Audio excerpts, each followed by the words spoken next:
What's going on, friends? It's Anton Daniels, and I gotta have a conversation with you guys about Tiege Hanley because you see how the sun is hitting me.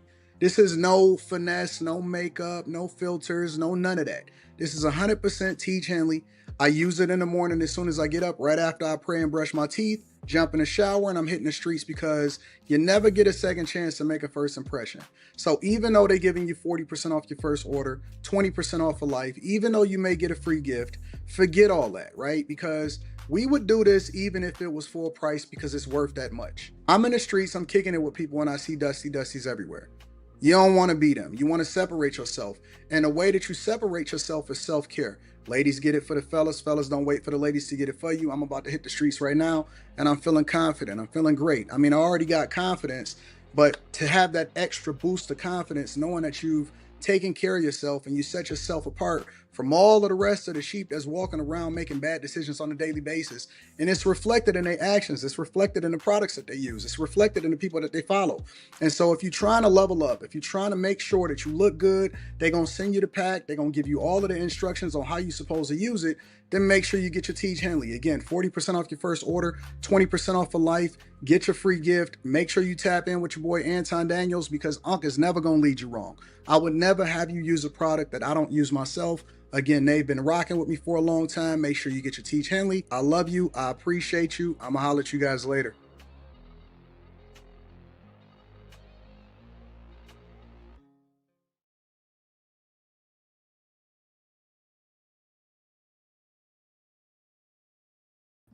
I don't like that light in the back of me. It's kind of messing stuff up. Let me see if I can switch this up a little bit. See it, guys. There we go. A little bit. Nah, I don't like it. I don't like it at all. Let's spin this around. There we go. That's much, much better. Much, much better. Life when you're streaming straight from the hotel. Let's hope everything goes well after that. What's going on is Anton from AntonDaniels.com. I appreciate you guys for continuing to rock with me. Thank you for tuning in for another edition of the Millionaire Morning Show. I am your host, Anton Daniels. What up, man? I am down in ATL. And I'm kicking it. I'm doing my thing. Life is good. I can't complain even a little bit, but I got to make sure that I add value into y'all life. What's up to all of my friends? I see y'all, K. Cooper, Banks Hayes, AMC. Leslie Aaron says, welcome back to the ATL. What up, though? What up, Trini Life? What up? What up, y'all? Your car's in the building. I see y'all. How many of y'all are going to be tuning in the after hours tonight? Keisha says, what's going on in the ATL? Well, I had to fly down here so I can come and kick it with my guy, Aristotle. Some people may know him by Honey Drip. Some people may know him by Aristotle Investments. So we was down here on some money time. You know what I'm saying? That's my guy. I think that he's awesome. Why am I lagging? Am I lagging? Hotel Wi-Fi, boy. But yeah, I was down here with my guy, so we connected last night, and we made it happen. 392. I see. I'm gonna read the super chat shortly. You tuning in to After Hours, Latoya? You obsessed? Yeah, After Hours is dope. After Hours is dope. So shout out, Mr. Tesla 365. Yep, I see you. I'm on the good Wi-Fi. Anton, is it possible to do a side by side? I don't know about a side by side. I'm never going back broke.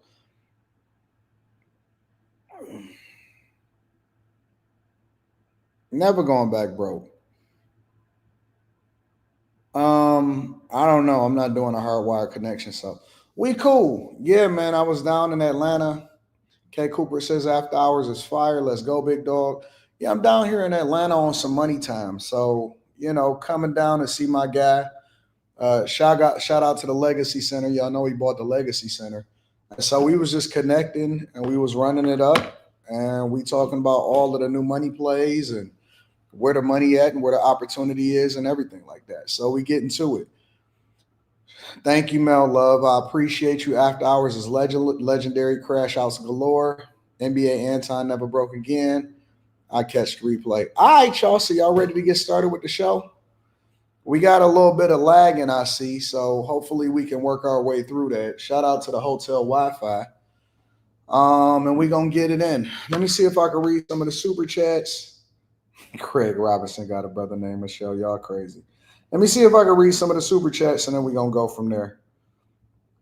Shout out to Mike That Dude. I appreciate you, Mike That Dude, for holding me down. Thank you, my friend. I want to also give a shout out to my dog Dylan KO. Says happy belated birthday. AD, what's the next meetup? The next meetup is DC, June 28th, DC, June 28th.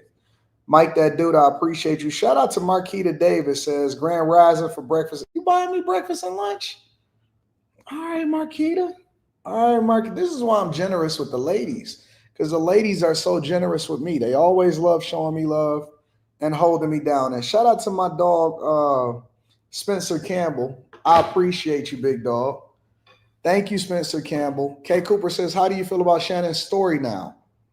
We're going to talk about it on After Hours. I am definitely going to get to Stephen A. Smith's take on this also. So I want to do that. Yeah. What up, Molly? What up, Sherelle? What up, A. Wyatt? What up, 2K in the building? I see y'all. What the hell is going on with the connection? What is happening with the connection here?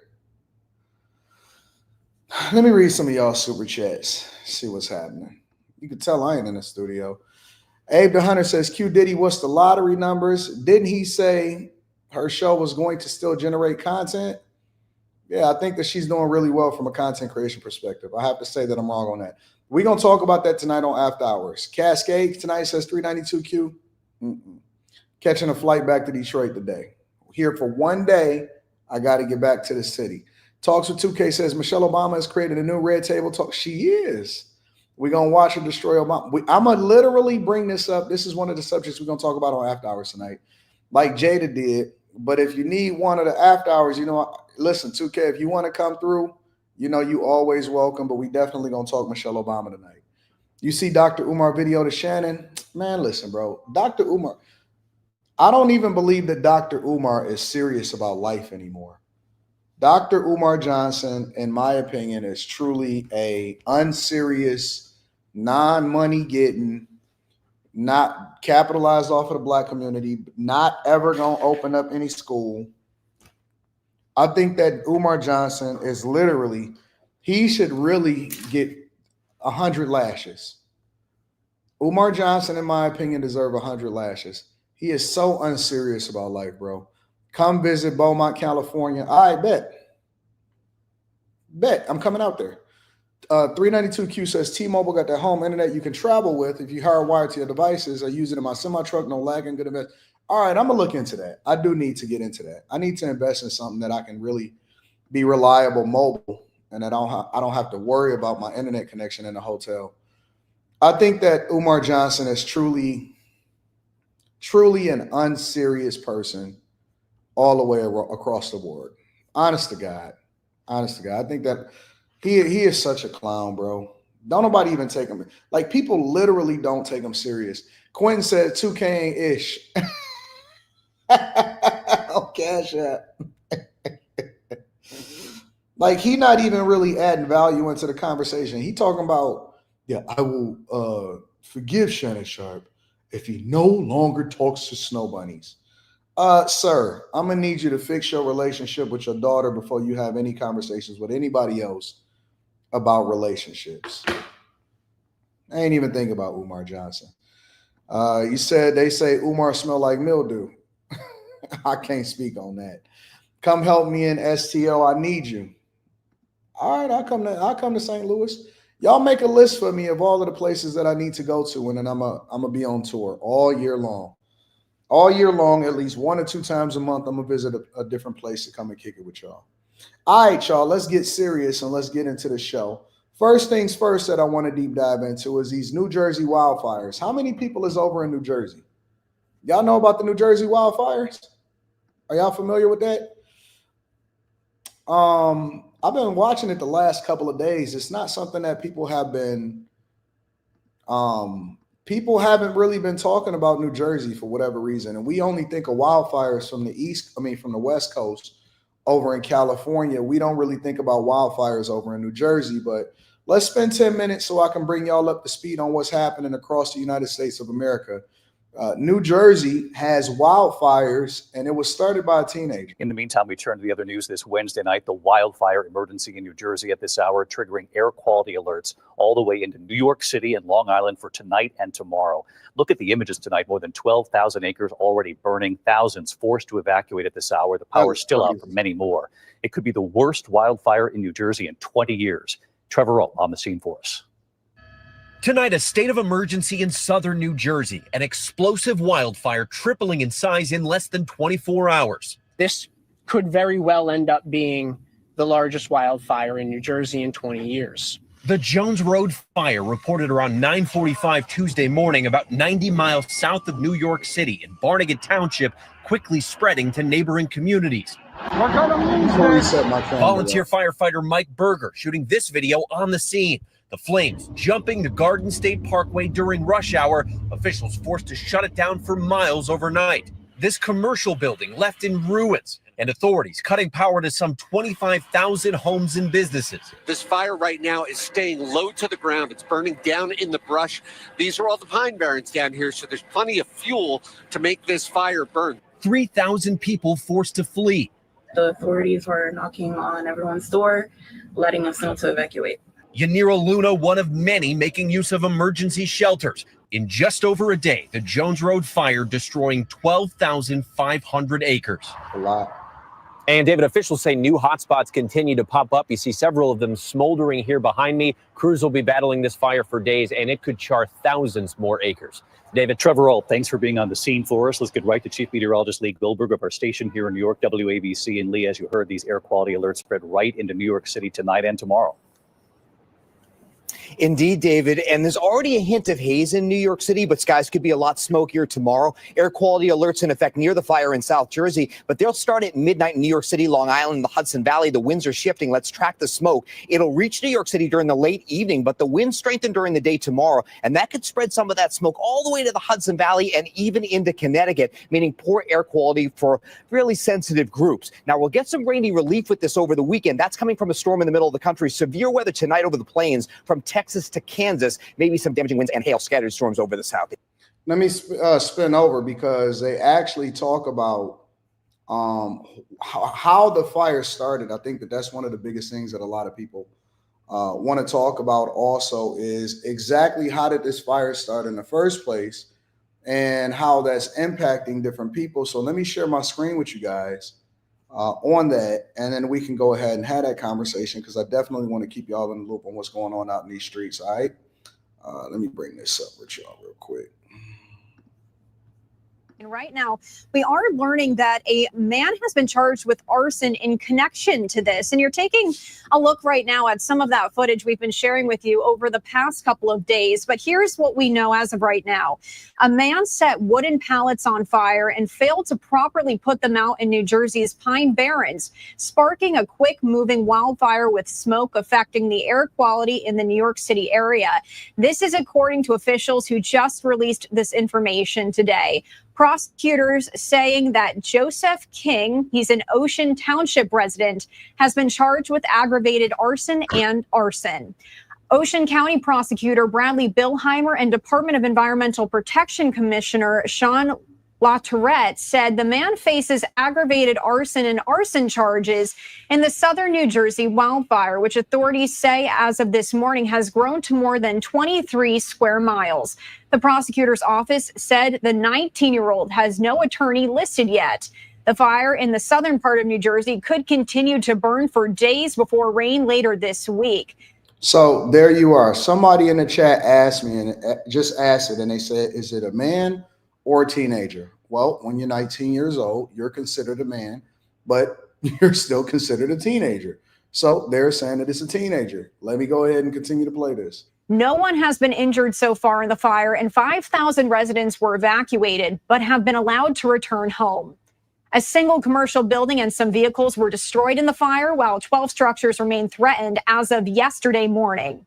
Now, in New York, dry conditions across the state are resulting in a high fire danger rating in several regions, including New York City, Long Island, the Hudson Valley, Capital Region, and portions of the North Country. The state air quality advisory listing those off there for us. The rest of the state is at a moderate or low level of fire danger.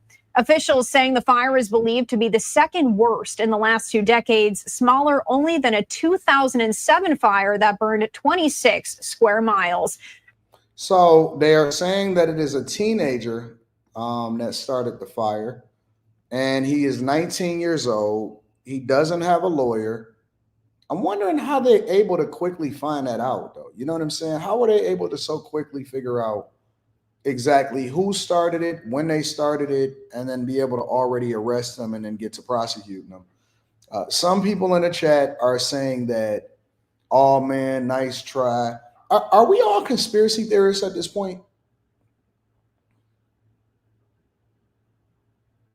Are we all conspiracy theorists at this point? The reason that I ask, are we all conspiracy theorists at this point, is because nobody ever believes that anything that is accurately being reported by the news is actually real. Like, I seen people in the chat, several people in the chat immediately. Molly says she's been one.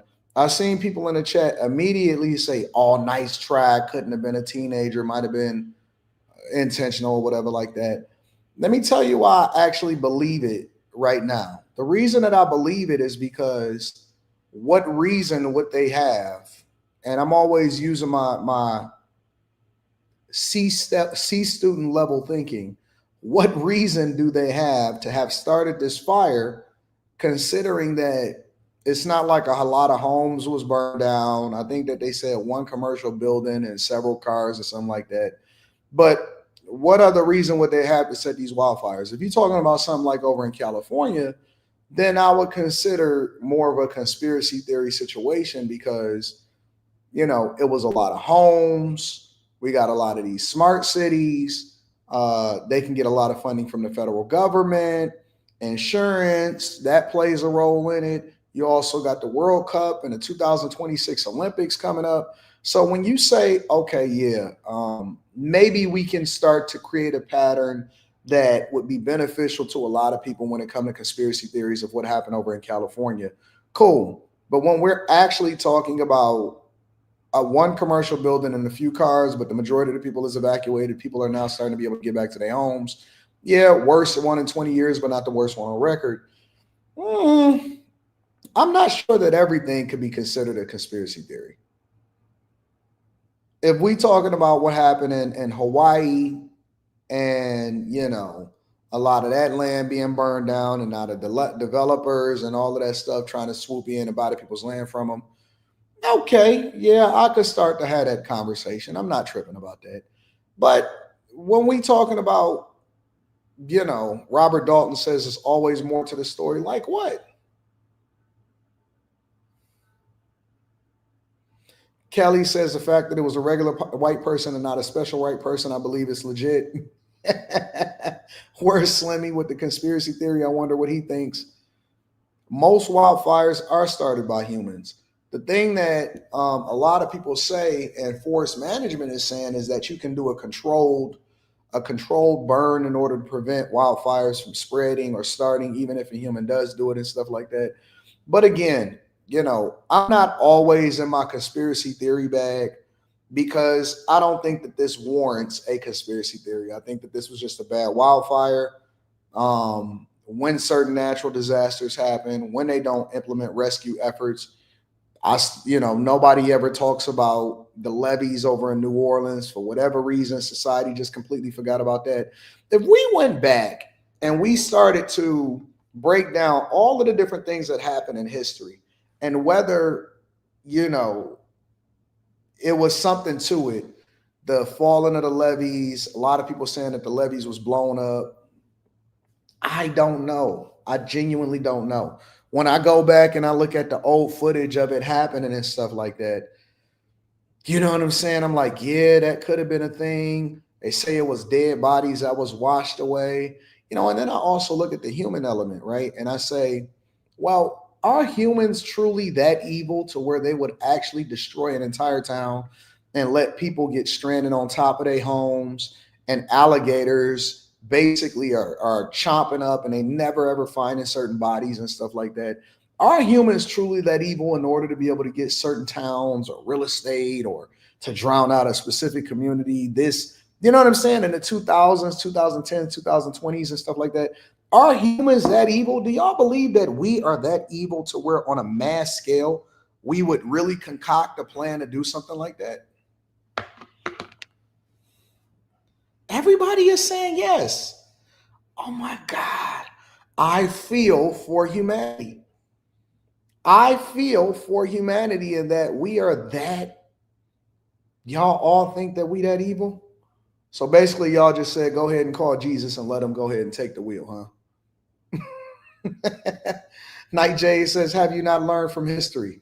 Of course I learned from history. But it seems like over time that we will become better human beings, that we're not as demonic as we used to be, or are we getting worse? I don't know, man. I don't know. So anyways, Limitless Mind says, Anton, you're being naive. How am I being naive by asking a question? I didn't say that we were or we wasn't. I said, do you guys think that we're getting better or we're getting worse? Why do people always bring it back to me? Because I'm interacting with the audience, because the audience is my co-host for the day. The audience is my co-host for the day. I seen, what was that movie? We're going to talk about it tonight. I seen, what's the movie with Ryan Coogler? Sinners? Is that what the name of it is? Yo, if y'all got a chance, Molly, Carrie, Quentin, 2K, whoever that's going to be on the panel tonight, if y'all have a chance to go, Mika, if y'all have a chance to go and watch Sinners, I would love for you guys to go and watch the movie. I tried to give y'all a chance. I already seen it. I had seen it this past weekend. If y'all have a chance to go and see Sinners, go and watch Sinners, right? Because I have my thoughts. I know that it's going to be a little bit of a controversial take. I'm going to move over to the next conversation. I'm going to read super chats. I'm going to move over to the next conversation. I don't believe that it's as good as everybody is making it out to be.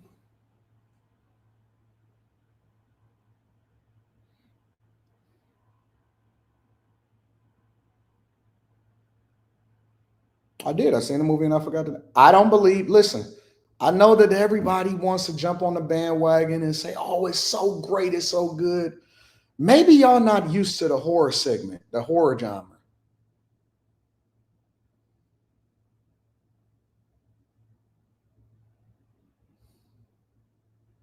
Oh, I had to be the first person to say, I had to be the first person to say it. I had to be the first person to say it before everybody started to admit that it's not as good. That it's not as good as everybody made it out to be. Go see it, Molly. If you got a chance to go see it. I don't think that it's good. Everybody is acting like it's the second coming of Jesus. Everybody acting like it's the second coming of Jesus. I wasn't impressed. I wasn't impressed. It was a lot of buildup. And when it in my opinion, I'm not going to tell y'all about the movie for the people that haven't seen it. It was a lot of buildup. It was a lot of character development. It was a lot of all of that. When we finally started getting to the action boss,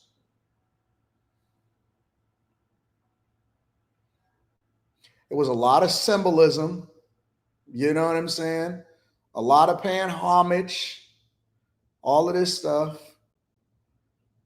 And I am a horror genre fan. You know what I'm saying? I'll go back to the days of all of the horror genre. I like scary movies. I like vampire movies. I like all of that. I've watched it all. I even watched all of Twilight just because I'm such a fan of this segment. And I will tell you that personally, I know we trying to champion all black everything, but it didn't hit for me. It didn't hit for me. I tried. I watched and I seen all of the last deleted scenes and all of that stuff. It just didn't do anything for me. So, But the reason that I brought that up is because I was saying that I believe that vampires, because somebody in the chat was saying that, you know, it's everybody here don't have a soul. When I was asking y'all the question, do you think that humans are evil enough to do certain things? Maybe vampires are people trapped in bodies without a soul. I don't know. So why is this lagging? This is so aggravating to me. Can I fix this? Is there any way for me to fix this? Anyways, the blacks are going to protest AD. Oh, so nobody can actually have their own opinion about whether or not a movie was great or not?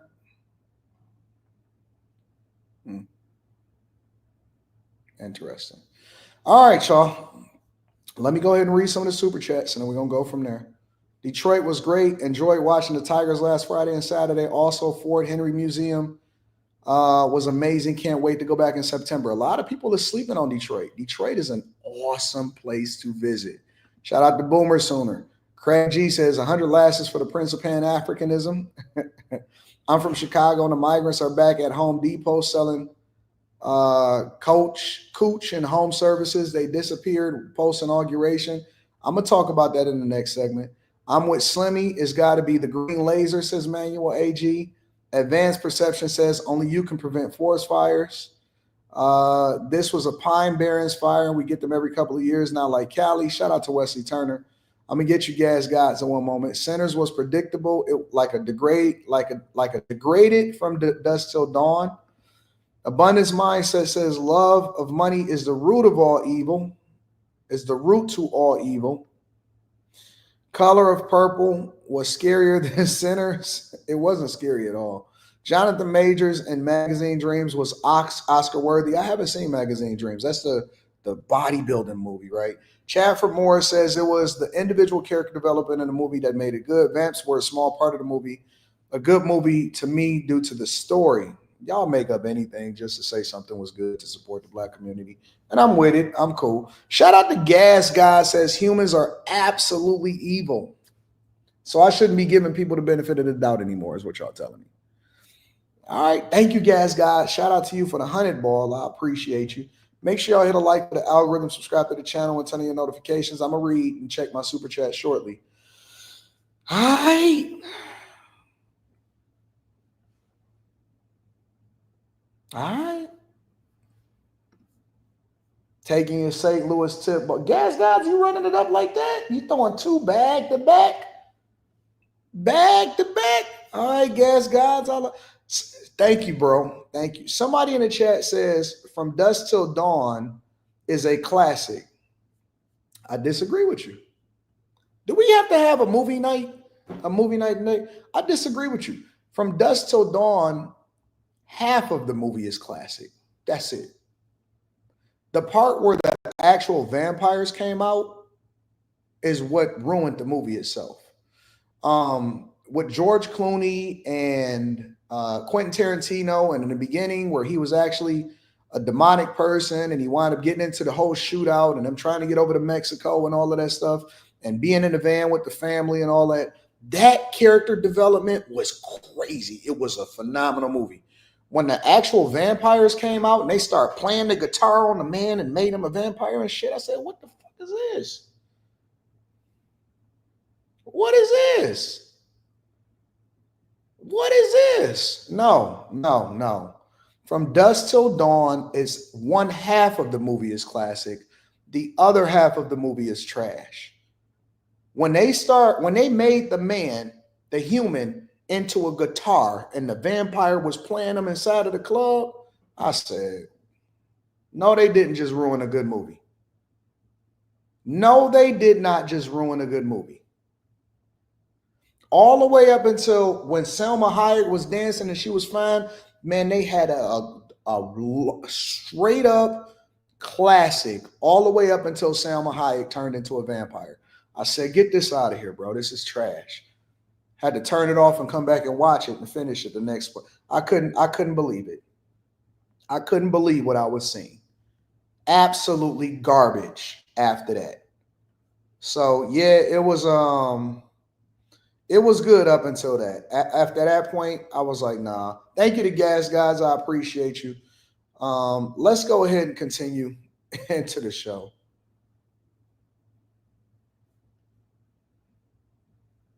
Have a movie night. We could do a movie night conversation.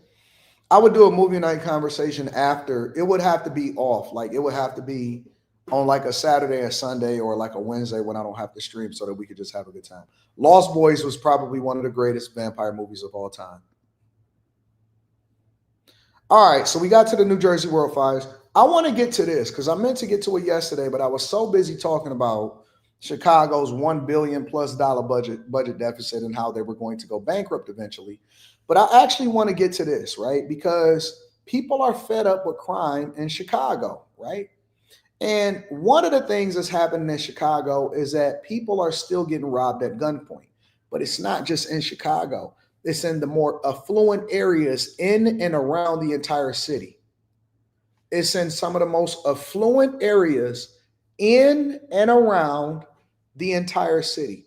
Let me share my screen with you guys, and then we could discuss it, because I want to tell you that it's not just the budget deficit, it's the lack of police, it's the lack of support for the community, and it's the fact that you guys have no public safety whatsoever. This is what's happening over in Chicago. Terrifying night for a husband and wife in Glenview when 3 men pointed guns right at their faces and robbed them outside their home. They're speaking only to CBS News Chicago investigator Tara Molina. She joins us live from the neighborhood where this happened. It's frightening video, Tara. Marie, really frightening, and it's understandable this couple is really shaken up today. They're speaking out to warn others after they were surrounded at gunpoint, again, just steps from their home here last night. You're about to see the doorbell video. Heading home to Glenview after dinner in the city around 10 Monday night, you see a car pull up. I thought it was our son or one of his friends. And so at first I wasn't startled. I just thought, oh, it's one of the kids. And then I looked, and this man is running at us, pointing a gun, screaming at us to give him everything. This is what happened feet from Greg Poulos and Angie Beltzos' front door. You got it. You got it. Here, take it. Take it. Take everything. Giving the 3 men they say were all pointing guns at them. Everything. Y'all see it? Y'all see it? I'm gonna point out the obvious. I'm gonna point out the obvious for everybody saying and worried about whether or not white people was doing black people dirty. I'm gonna go ahead and point out the obvious. Usual suspects. Every time. Every single time. And they are evolving. They're evolving. They are not just staying in the hood. They're not just carjacking people at stoplights anymore. They're not just going over there and helping the illegal migrants continue to run up the body count and the crime statistics. What Mayor of Chicago, Brandon Johnson, will tell you is that crime is down in the city. What they are going to try to sell to you is that crime is down in the city. They are selling that dream, and they are pitching it to you like a box of chocolates from Forrest Gump. They will tell you that the crime is down in Chicago. What's being actually reported versus what's happening in real time is completely different. The crime is not down at all. The crime is up. The police presence is down. The amount of responses to crime may be down. But the usual suspects is doing what the usual suspects is doing. And usually when you cannot contain them, when you cannot keep them in a contained environment, what usually will happen after that is they will start to spread out. So now they are camping at other people's homes where you thought you were safe. For all of you that watched the Millionaire Morning Show, and we are approaching 3,000 watchers as of the recording of this video right now on YouTube alone, for all of you people that thought you were safe, you are not. They are now camping out in front of your home, and they are waiting for you when you get home from a nice dinner with your wife, when you are a retired astrophysicist or a scientist or a nuclear scientist, or you work for NASA your entire life or whatever, and your kids are out the home and you go out for a nice Saturday night, Friday night dinner with your wife, or maybe even a Tuesday or Wednesday, you can be waiting. You'll have some young dudes waiting with Nike Tech hookups on and Pooh Shiesty masks ready to rob you, and they will steal everything from you, including your suit coat. That's what you have waiting for you. And you've got a budget deficit on your hands. So take into consideration that you're going to be paying higher property taxes for less protection. From Angie's purse to their clothing, you see one man remove Greg's jacket.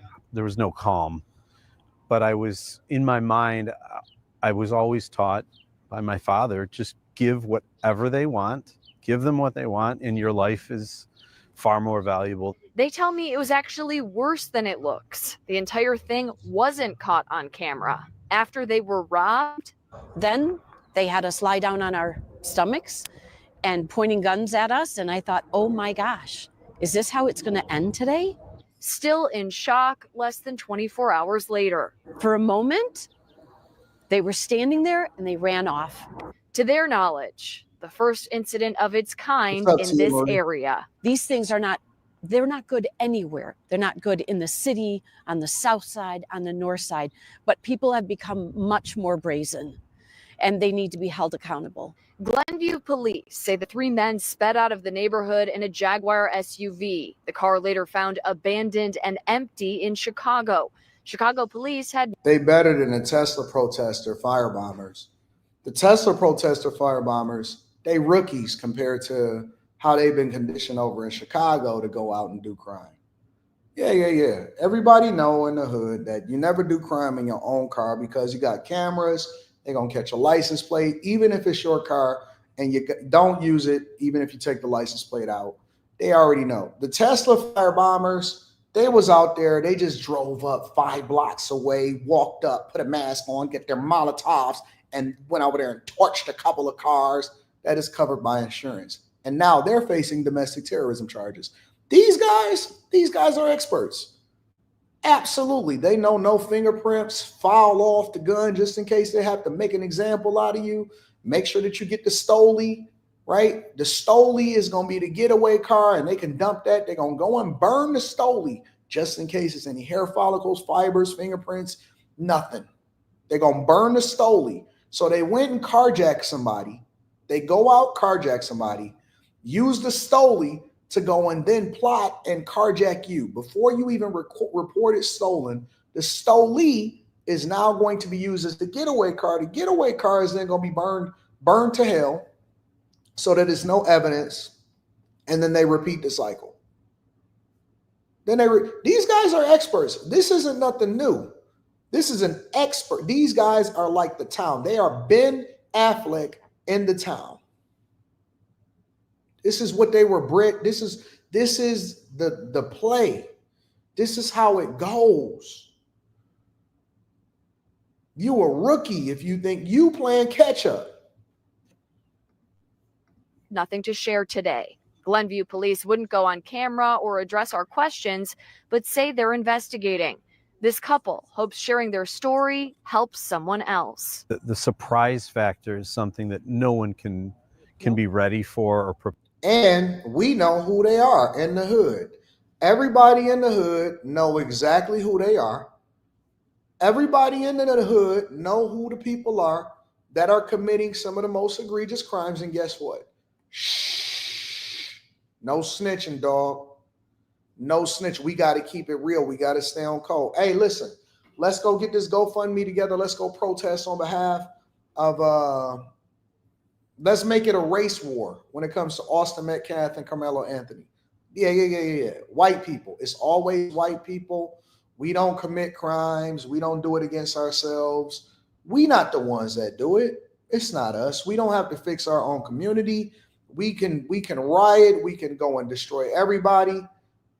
And we know who the killers and the dealers are and the people that's doing all of this stuff in the hood. Don't worry about it. We gonna protect them, but it's what we gotta be. Sundown towns. You ain't never even been out of your hood. You ain't never been out of your city worried about y'all up here watching Netflix documentaries about sundown towns. Get the hell out of here, bro. You got to worry about the guy that's right next door to you. You ain't got to worry about no sundown towns. But That's not all. Over in Chicago, this is also what's happening. A Southside Home Depot is at the center of growing community frustration. Customers and neighbors say the store has become a magnet for migrant loitering and harassment. Some residents tell us they no longer feel safe visiting this store. They're calling on the city and on Home Depot to step in. Our Tia Ewing has more. Well, Scott and Dawn, it's not unusual, right, to see people outside Home Depot looking for work, but customers and neighbors say the crowds have grown significantly, now fueled by an influx of migrants. They say it's turned shopping and even just walking down 87th Street right near the Dan Ryan chaotic. Over the weekend, this was a scene outside the Home Depot in Princeton Park on Chicago's South Side, and it's drawing a growing concern. Complaints are pouring in from customers and neighbors who say they're being harassed by groups of alleged migrants crowding the parking lot. This video. Look at this nonsense. This looked just like Martin Luther King Jr. Boulevard in any major city. Martin Luther King Boulevard Jr. in any major city. This is what it looks like. People hanging around on the fence. Listen, the illegal migrants have so much protection over in Chicago. They getting so much help by the local government that is $1 billion in a hole that they not even scared no more. They're not scared no more. Illegal migrants are still hanging out at Home Depot in Chicago. Is somebody get Tom Holman on the phone? Tom, you there? Yeah, I know where they at. Want to get your numbers up? Just go to Home Depot in Chicago. They right outside. They're waving. They're not even tripping. They're not even scared. They not even scared over in Chicago. They hanging out at Home Depot. They smoking on a good tree. They got a backpack on and they looking for work. Still hanging out in Chicago. Shows dozens of people gathered near the entrance, many of them, customers say, approaching cars and following people into the store in hopes of getting work. One customer told us it's become an unsettling experience just trying to shop. Did y'all see the police? Approaching cars and following people into the store. Police not tripping. In hopes of getting.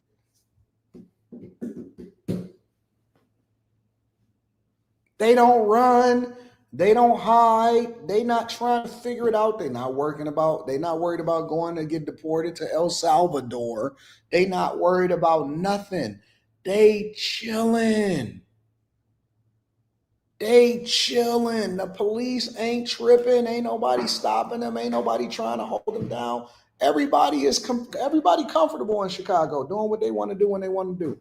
Police is chilling. They not working with the federal government. They got a mandate from the mayor and the governor of Illinois to do not, and I repeat, do not work with the Trump administration to clean up anything that is happening in y'all city. Yo, y'all really, really, really need to hold Brandon Johnson accountable. Y'all gotta hold J.B. Pritzker accountable. This is what y'all voted for. This is what y'all voted for. And y'all got an upcoming. Yo, listen, I can't wait. I can't wait for everybody, not for the people that didn't vote for blue cities, not for the people that didn't vote for sanctuary cities. Y'all are going to be collateral damage. I already warned y'all need to find new jobs outside of the city and move. I already warned you. Your taxes going up. City going to file for bankruptcy eventually. You need to get the hell up out of there. So you have no excuse not to make the adjustment. For those of you that voted for this, don't move.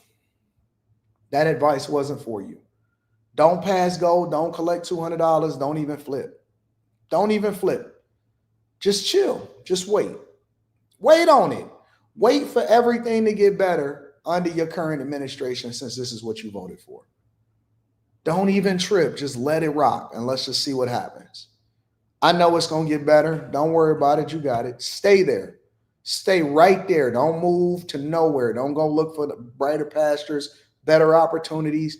Stay in your city and hold it down with the mayor and the governor that y'all voted in there. Work. One customer told us it's become an unsettling experience just trying to shop. The man, 4, 5, 6, and they're asking you, Can I clean your car? Can I wash your windshield? And even when you coming out, they like waving their hands for you to stop, like you've just hit them or something. And then they come up to you like they are contractors working. So how did it get to this point? Well, residents and former employees say the issue escalated after Texas Governor Greg Abbott began sending migrants to Chicago. And since then, neighbors say trash has piled up. A street food vendor has taken over the sidewalk. People feel unsafe, and little, if anything, has been done to address this. A former Home Depot employee described it as, dog, look how many people is outside of AutoZone. They taking the baskets from Home Depot and they setting them up at AutoZone, and everybody just chilling. So if you want a migrant, if you want an illegal migrant, all you got to do is go to AutoZone that's directly across the street from Home Depot, and you get a migrant. You get a migrant. As a failure on the part of both the company and the city, saying the lack of action is only making things worse. They're impeding on traffic. You know, they're outside. It's just so many of them where, you know, it's, to me, it's unsafe. All the immigrants, you've got the African immigrants over there, you got the Haitian immigrants over there, you've got the Hispanic immigrants over there. At first, it was only Latino immigrants for a long time. Now it's African immigrants over there. Now it's Haitian immigrants over there. And you can't sit here and tell me that there's no way that these people can get their work permits to start working on these affordable housing. The Home Depot is responding to our story saying this: we have a long-standing non-solicitation policy at our stores. Our top priority is the safety of our associates and customers, and we invest significant resources in making sure they can work and shop safely. Our ongoing approach includes technology, personnel, and close relationships with local law enforcement and elected officials. So there you have it. Chicago, welcome to the Terror Dome. Crime is running rampant out of control. Migrants are seeking work, and property taxes is going up while the city itself is dying. Give yourselves a round of applause. Let me go ahead and continue to read some of these super chats. I'm disappointed. I'm disappointed that y'all allowing for this. That y'all allowing for this to happen in y'all city. Enforcer 2K9 says, in my opinion, humans are evil because we need an instruction manual to learn to be good, but there is no equivalent for being bad. Bad just comes naturally. Well, it says that we're all born in sin, and that's why we need to give ourselves over to God. V Nicole, oh, that's my girlfriend right there. V Nicole might be my new girlfriend. What up, V? Says safe travels, friend. What's up, baby? Emmanuel AG says hot take, Insidious second half got corny with all of the dream world nonsense. Interesting. People don't have the fear of God in them anymore, says Abe the Hunter. Keyshawn White says we need Jazz to check this out. Y'all crazy. Sweet Potato Night says Anton is a fed. From Dusk Till Dawn is a classic vampire movie. He's not to be he's not to be trusted. All right. AR Smitty says it's a YN epidemic. But my girl Kelly, what up, Kelly? You looking good down there. I see you, Kelly. And Bethesda, MD, rich white area outside of DC, robbers locked the door of a restaurant and robbed the patrons. My parents only get takeout now. It's time to move, Kelly, when that happens. Dark Skin Ken says, make sure y'all buying a little bit of gold each pay period. As the YN, I don't see this getting any better. Advanced Perception says they figured out police presence is low out there. Mr. Joe says Chicago is such a godforsaken place. All MLK Boulevards are cursed, says Abe the Hunter. Keyshawn White says Al Sharpton, Roland Martin, Ben Krupp, Obama, Jasmine Crockett don't live in black communities because of this reason. They use race to keep power. AR Smitty says, let's find a silver lining in all of this. Taco Tuesdays. Advanced Perception says, don't sleep with them AutoZone mechanics. Let me tell you something, bro. If the car ain't got a warranty, I don't want it. And if it's an old school, like my 96 Impala, I got people for that. Or I want to work on it myself. I want to work on my own cars. I don't want nothing that ain't got a warranty on it no more. I'm done with that. Those days are over. Shout out to Keyshawn White says local elections matter. My guy, I appreciate you. Also want to give a shout out to Majestic James. Says, Anton, how long are you in the ATL for? I want to pay for an in-person coaching session. I'm a back chaser for 3 years. I really need you guys, big dog. I fly out today. Let me see. I fly out at, I should have my, there we go. There we go. Boarding at 5:30, baby. Make sure I got the right one. Yep, boarding at 5:30 today. Boarding at 5:30 today. 5:30. 5:30 today. Boarding at 5:30 today. So I'm in and out, big dog. I'm in and out. If I'm ever in the city for longer than a day, then I'm gonna let y'all know so I can actually meet up and kick it with y'all. Maybe have dinner with y'all in real life. Jesus Christ Jr. says that's how the Home Depots are in LA for years. They crowd vehicles, especially trucks. That's not how the Home Depots are in my neighborhood. The parking lots is clean. All you see is pickup trucks and people over there trying to get their stuff on and getting their pop. I don't have that in Metro Detroit. I don't have that in Metro Detroit. 5:30. I'm up out of there. In and out, baby, in and out. And let me also say this too. Well, I'm gonna get that. UK Hemi says, I respect the fact that they're actually trying to work, unlike Americans. No. I don't respect anybody breaking into the country illegally and then saying that they're trying to work. We're not gonna have it. I am the type of person that likes to actually meet with you in person. I'm not really on the FaceTime, Zoom, none of that stuff. I'd rather actually meet people in person. You know what I'm saying? So that's why when me and Aristotle, when we was kicking on the phone, man, I'm saying, man, what you got up? He said, hey, Tom, what you got up next week? I said, you tell me, name a day. Wednesday, bet, I'm there. Catch a flight. I'm catching flights to come and see my friends. Because you got to be able to, interact with people in person. You got to feel their energy. You got to see how they are. I'm an in-person, kicking it with you type of person. I don't want to talk on the phone a long time. I don't want to be on those Zoom calls. I want to kick it with people in person. So let's fly, man. Let's fly. I'm going to come and kick it. We're going to come and chop it up. Let's go get some dinner. And I could actually see whether or not I'm rocking with somebody. You know what I'm saying? So shout out to everybody. I appreciate y'all for continuing to hold me down. Yeah, I seen that. All right, let's move over to the next part of the show. Coach AD, you reference a lot of movies. Anyway, you can make a list of some movies for the watch and opinion. Listen, this is what I want to do.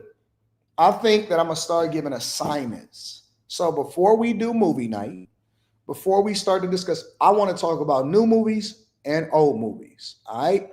So this is what I want y'all to do. And then maybe this will also give y'all some incentive to get out the house.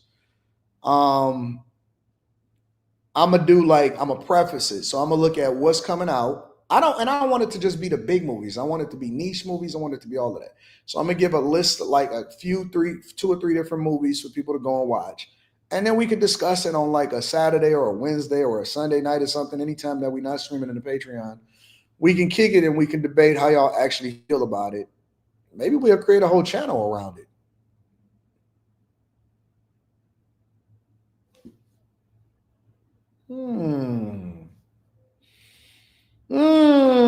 I just got an idea.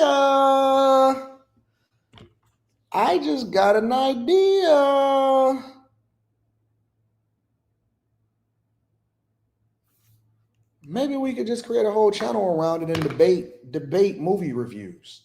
Forget the music. I like the movie reviews. Movies and music. Looks like we might have to start a new channel.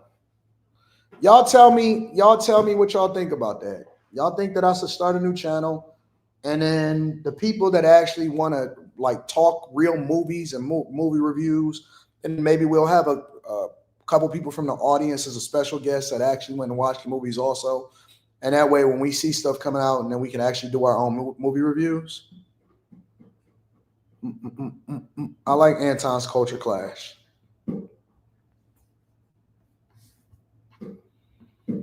I love y'all. I genuinely do love y'all. I love y'all. I seriously love y'all. I really do. Y'all are my people, man. I just had like this little thing that came over me that kind of, I don't know why. Maybe I'm an emotional person. I don't show it all the time. But I genuinely love y'all. I love kicking it with y'all. I love live streaming with y'all. I love talking with y'all. I just genuinely enjoy y'all, man. I do. I do. We disagree sometimes. We crash out together. Whatever. I love y'all in real life. I love kicking it with y'all. I like running ideas through with y'all. I really do. And both the ladies and the fellas, I genuinely got a lot of love for everybody, man. I do. I appreciate y'all. I thank y'all. And I just want to tell y'all right now, while it's on my heart, that I do love y'all. I do got a lot of love for y'all. So every morning that we come together, every night that we live stream together, it's truly, truly, truly a pleasure to even be able to have the opportunity to stand in front of the camera and interact with y'all. So I just want to let y'all know that I genuinely do love y'all. Real talk. Anyways, look, Pop and A said, gay. That's cool. That's cool. That's cool. I know that your daddy ain't never told you that he loved you before, and so you're going to be on there like Kanye talking about how you was sucking dick all the way up until you was 14 years old. I know your type. You don't know how to express love, and so you believe that see, this is what we got to do. The minute that I start showing love, now I got to start going off and holding you accountable because your father never showed you love before. You've been sucking cock from your cousin up until you're 14. And so now you're deflecting because everything that everybody does is gay. But in reality, I know your type. I know your type. That's why you're so angry at women all the time. Just like that, all of the sentiment went away. And now I got to hold you accountable for putting your face in another man's lap. Now you put your face in not only do you put your face in other men's laps, you put your face in other men's cheeks. That's your type. You can't get that demon off your back. It's not my fault. Stop getting mad at me for something that your cousin did to you when you was a little kid. You could have said no, but you liked it. You could have said no, but you liked it. Now you out here protesting, trying to burn down Tesla dealerships because he won't support your movement because you don't want to hold your cousin accountable for what he did to you. Don't blame it on us. Stop blaming it on us. Stop putting your face in other men's cheeks. Stop projecting. Stop projecting. That wasn't the way that God wanted you to be. You have redemption on the other end. But you got to stop blaming everybody else for your insecurities. You have fetishes. That's not even a fetish. That's what they call it on the internet in order to continue to keep you scrolling and coming back. You just keep looking at every single man that you see on the internet secretly, and then you project onto us. That's not a fetish. That's a demon. If you like eating boo-boo from another man's butt, that's a demonic activity. That's demonic. You a grown man. Grow up. Grow up.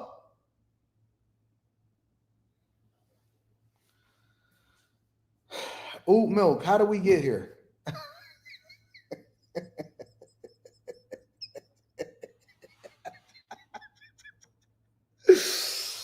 Oh, how do we get? I was trying to express my love for the people, and then right after that, they wanted to have a negative conversation.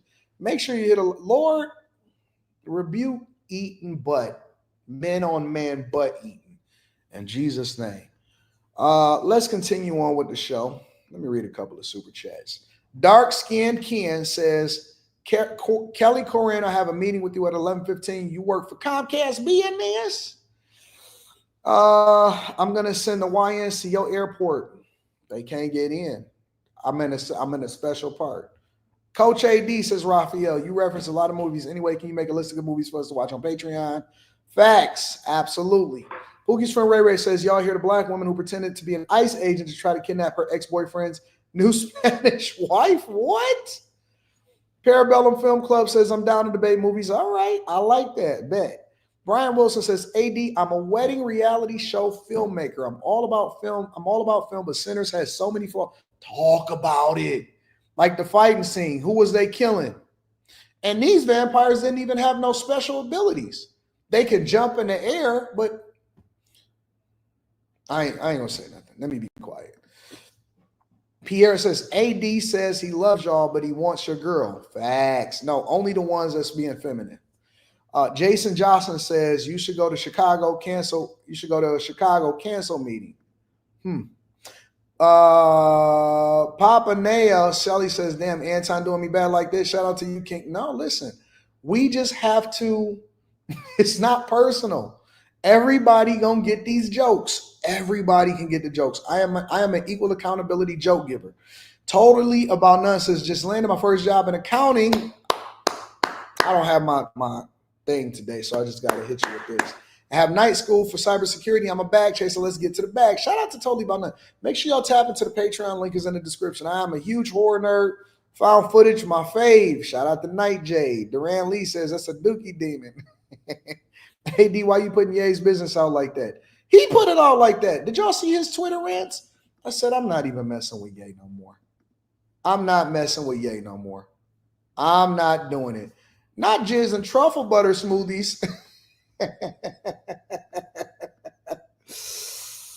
Oh, all right, y'all. Let's go ahead and pivot for a minute. Before we get into Trump, before we get into Michelle Obama, I want to talk about Atlanta.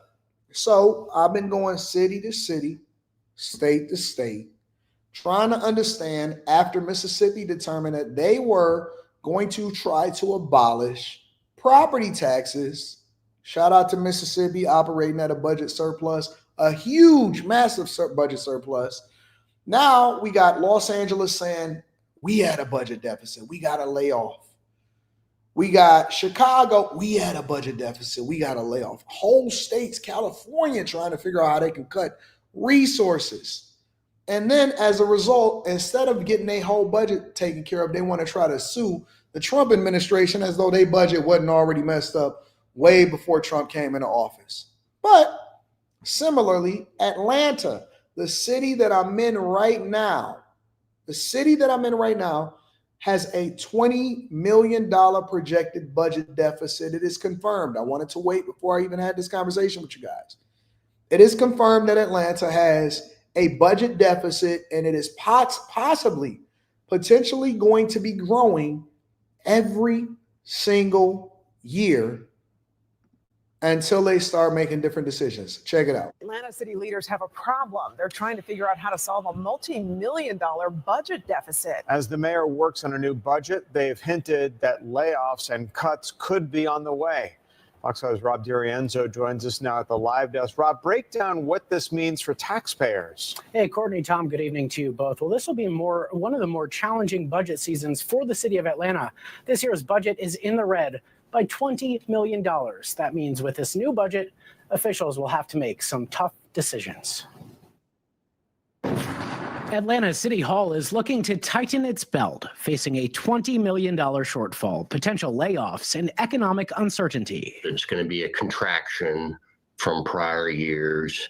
Councilmember Howard Shook is the chair of the City Council's Finance and Executive Committee. He says they'll have to make some tough choices in the new fiscal year, which starts July 1st. We're going to have to undergo the same belt tightening that you're seeing so many people in both the public and private sector go through. Wait a minute.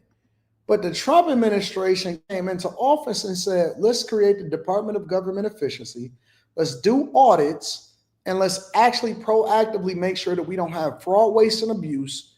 And the Democrats were the ones that actually protested. Y'all remember that? Every Democrat from every major city came and protested and said, no, we need to keep the public sector moving. We need to make sure that we keep all public jobs. union, non-union, if you work for the public sector, if you work for the city, if you work for the government in any capacity, you should have jobs. So wait a minute. We protested for it when Trump was doing it, but we'll have to make some tough cuts in your own local governments from every single major liberal city.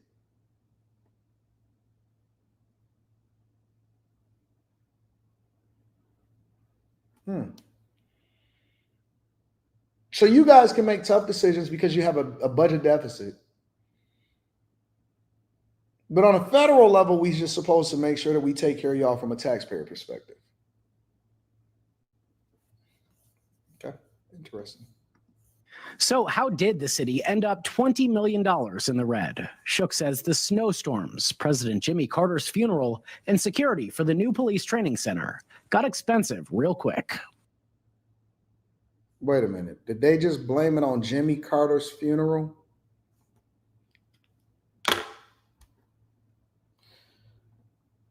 Did Atlanta blame it on a snowstorm and Jimmy Carter's funeral? Who was y'all mayor? Andre Dickens? The one that was visiting Kamala Harris along with Fannie Willis in order to try to levy the charges against Trump? They just blamed a snowstorm and Jimmy Carter's funeral for their budget deficit. All right. I done heard it all. I done seen a lot of things in my lifetime. I've never heard them blame it on Jimmy Carter's funeral. I wasn't expecting it. I've seen a lot of things in my lifetime. I wasn't expecting them to blame it on Jimmy Carter's funeral. I've seen a lot now. All of that added up over time was a big driver of it. He says they'll have to tap into the city's reserves to address that. Mayor Andre Dickens will present his proposed budget to Shook and the rest of the council next week. They have to pass a new balanced budget by the end of June. The administration, I know, is looking to reduce the workforce, and what form that takes, we will see. Mayor Andre Dickens' press secretary said he's, quote, committed to a safe, thriving Atlanta built for the future with opportunity for all. Are y'all not tired of these raggedy ass statements that all of these people keep making? We're committed to a safe, thriving Atlanta built for the future with opportunity for all. That's why I like Trump, because Trump just give it to you straight. Hey, listen. They taking advantage of us. We can't have that. We got to get this budget together, and we got to have tariffs because people were robbing the United States of America blind. The benefit of Trump is very transparent, and whether you like him or not, he just going to tell you exactly what's on his mind. Hey, listen, I don't like what's going on over here. We bleed money. They stealing. The Democrats have been robbing you blind. We funding Sesame Street over here, and we can't just keep doing it. And we got to get our budget together, and we got to invest back in America. Trump just give it to you straight. They don't give you no statements. They don't do none of that stuff. Hey, what's going on over there? USAID? No, listen, they stealing over there. We doing this over there. We giving all of our money to illegal migrants, and it's Biden's fault. He just give it to you, whether you like him or not. He just tell you exactly what's going on. And they give you these little stupid statements. And you don't look, Trump is the most accessible politician in our lifetime. You can't get an actual real statement from the mayor. They're going to have their people's draft a statement for you, and then they're going to give it to you. They just too busy for me. You too busy for me. They broke and busy. Broke and busy. Y'all ever seen a broke busy person? Yo, did you know that the brokest people are the hardest ones to get in touch with? They always moving and shaking. They always got something going on. Hey, I'm going to have my people call your people. Most of the people in the chat, I will tell you today, probably got my phone number. Most of the people got my direct phone number. Now, I may not answer right away. It may take me a minute to get back to you. You know how to get back in touch with me. If I'm not answering, they don't, Anton ain't answering. Hey, Rita, Can you tell Anton to call me? I just sent him a text message. Then Rita called me. What's going on, Rita? Why you not answering this? Make sure you call this person. I'm gonna put it on your calendar. People know how to get in touch with me. All of these other people out here, I don't care what they are. They fake mayors and all. They ain't doing nothing. They ain't doing nothing. They sitting up and just posing for pictures. They not that busy. Trust me. I know a lot of mayors in a lot of cities, in my own city and outside the city. I know former mayors. I know current mayors. I know people that want to be future mayors. I know all of them. They not busy at all. I know prosecutors. I know governors. I've met them all. They not that busy. I promise you, honest to God, they not that busy. They don't need these extra secretaries. They don't need none of that. They ain't getting no money like that. They acting like they doing more than they really doing. They not that busy at all. Seriously. Seriously, they not that busy. I'm going to have my peoples get in touch with you. Man, if you don't get rid of that nonsense, man, shut up, man. What you doing today? Nothing. Give me a call, bro. I'm going to talk to you at 3. You have a much greater chance getting in touch with the president of the United States of America and getting his attention than you do the local city council person that you pay your taxpayer dollars for. This is the real honest to God truth. You have a better opportunity of trying to get the attention of the president of the United States of America than you will a Congress member in your own district that's on tour, AOC, getting out of private planes, Bernie Sanders, and going out there and going on tour so they can raise money so that they can keep their job and their position. I'm out here state to state, city to city. I'm at every space or whatever. I answer every phone call. Eventually, I'll get back to you if I didn't answer the phone call. I know where you are. I read your message. I just didn't get to you right in time. But I'm busy, and I make time to make sure that I address every issue that people, I'll be answering comments, interacting with people, the whole 9 yards, and these people be out here acting all busy. I got this. You broke, and you ain't even got nothing to do. Try to get in touch with your local city council member person and try to get them on the phone and see if whether or not they answer your phone call. People kill me, bro, messing up the money. Got all of these administrative assistants. If y'all got rid of half of the people that's in the federal government that ain't even doing nothing, half of the people that's in your local government that's not doing nothing, I promise you, you would run more efficiently, nothing would close down, and you wouldn't have a budget deficit. The budget will reflect those values while, quote, protecting the city's financial health and resilience. Taxpayers should know that we're going to go through it, as we always do, line by line, and the departments will each come in and have to justify their ask. Shook says, having worked through the 2008 recession, he's not particularly concerned at this point about the state of the city's pocketbook. I'll have a whole lot more to say when that document thumps down on my desk. And somebody in the chat says 20 million is not that bad. That's how you know that we bad. First of all, 20 million turns to 40, 40 to 80, 80 to 160, 160 to 320, 320 to 640, 640 to 1,280, right? 1,560, 3,000, 3,120. It all exacerbates. That's why you see what's happening in Chicago. Chicago started off at 20 million. And then it went to 40. Now they're at 1.16 billion. Now they're at the year after that is 1.34 billion. It turns into a huge number. You're comparing it against the budget deficit that's happening over in California and over in LA and over in Chicago. Any budget deficit is bad. $20 million is a lot of money. Somebody gonna get laid off. 20 million ain't that bad until you start missing some garbage pickup, until you're 1, 2, 3, 4, 5, 6, this part of the police department get laid off, right? Anything in a budget deficit, if you can't balance your budget, if you operate at a budget deficit, is bad, 100%, and it's going to exacerbate. Now, hopefully, Atlanta can get on the right track and they can start to get this thing together, but blaming it on Jimmy Carter's funeral is diabolical, in my opinion. Make sure y'all hit a like for the algorithm, subscribe to the channel, and turn your notifications. Let me read some of these super chats and see what y'all talking about. Rain Blaze of Fly Eagle says, hey, Anton, do you think I should invest in crypto? I cannot advise you on that because I have not mastered cryptocurrency and its understanding. So I never recommend anything that I cannot recommend for myself. I'm still experimenting myself. That would be dope if you started a movie review channel. Just got to make sure I got the time. I don't want nothing else to suffer as a result of it. Keyshawn White says they vote for people who don't answer the phone all the time. And here's the thing. They think that just because you acting like you busy, that makes you more prestigious.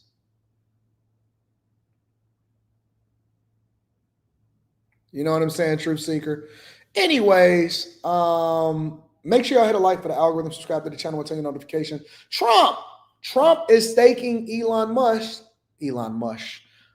Trump is thanking Elon Musk after Elon Musk is determined to now step away from day-to-day government activities in order to get back on his job, raising visibility and awareness and marketing so that they can sell more Teslas. All right. But before we get into that, let me bring you guys up to speed because I know that it may be some of you that may not be familiar with why Elon Musk is now stepping away from the Department of Government Efficiency now that he has that running and he wants to focus more on doing things for Starlink, Tesla, Neuralink, SpaceX, all of these things, right? So let me go ahead and share this with you guys. This is what happened after Tesla reported earnings. Yesterday's gains this morning, as you can see, Dow up 622 in the pre-market, NASDAQ up 463, S&P up 112. Trade optimism is fueling these markets. The Dow and the NASDAQ both jumping nearly 3%. The S&P 500 up 2.5% at the close last night. Tesla reporting after the bell a double miss. Its net income plunging 71% in Q1. Revenue, $19.3 billion. Do you guys understand these numbers? I know it's a lot of people that may not understand the numbers because it's all terms, right? It's just the terms. When they say revenue miss, 1Q earnings, what they're basically saying is that the analysts were anticipating for Tesla to sell $21 billion, $21.34 billion worth of services and goods. Services and goods. What is services and goods, Anton? Well, services and goods are the cars that they sell and then the subscriptions and the services that go along with it. When you go in and get maintenance, right? If you decide that you want to buy another supercharger, if you get full self-driving, if you got the subscription service in order to get all of the real-time data that's on your device, all of those are services. The goods, the actual physical products, is selling of the cars themselves, right? They anticipated for them to have a $21.3 billion estimated sales, right? Revenue, the amount of revenue that's coming in, which translates into 44 cents per share. 44 cents per share, all right? You divide $21.34 billion by 0.44. That will tell you exactly how many shares are outstanding on the market. Their actual revenue that they made was $19 billion. Okay, they made $19.3 billion, so they were $2 billion off in what analysts anticipated for them to sell, so that they can then bring shareholder value back, which resulted, right? Revenue. Let me be very, very clear what the difference is between revenue, gross revenue, and then your actual earnings. Okay, revenue is the amount that you bring in. That is the amount of money that comes into your coffers. If Anton from AntonDaniels.com went out and I said, I want to sell these, I want to sell all of these DJI Pocket 3 cameras, right? And I sell $1 million worth of cameras, that has nothing to do with profits. A lot of people think that just because you sell, I talk to people on coaching calls all the time, all right? I talk to people on coaching calls all the time. And they say, yeah, dog, no. We doing $1 million. We doing $2 million. We doing $3 million. And I say, okay, well, what exactly are you bringing in from profits, and or how much are you in the red? Yeah, we kind of bleed money, big dog. We actually only made like $40,000. Okay, so there's a huge gap in between the $2 million that you sold and the $40,000 that you have an actual profit that you were able to pay yourself. What's the gap? Well, those are the expenses, right? But Tesla in particular, it's one of the things that they did is they retooled all of their factories all around the world in order for them to prepare to sell the Model Y, the new Model Y. They also stopped actually making the old Model Ys in order to wind down on inventory and then to continue to prepare themselves so that they can start to roll out the new models. On top of that, we also had a lot of people that were saying, we're anti-Tesla, anti-Tesla. So their actual brand value plummeted in the eyes of half the country. All right.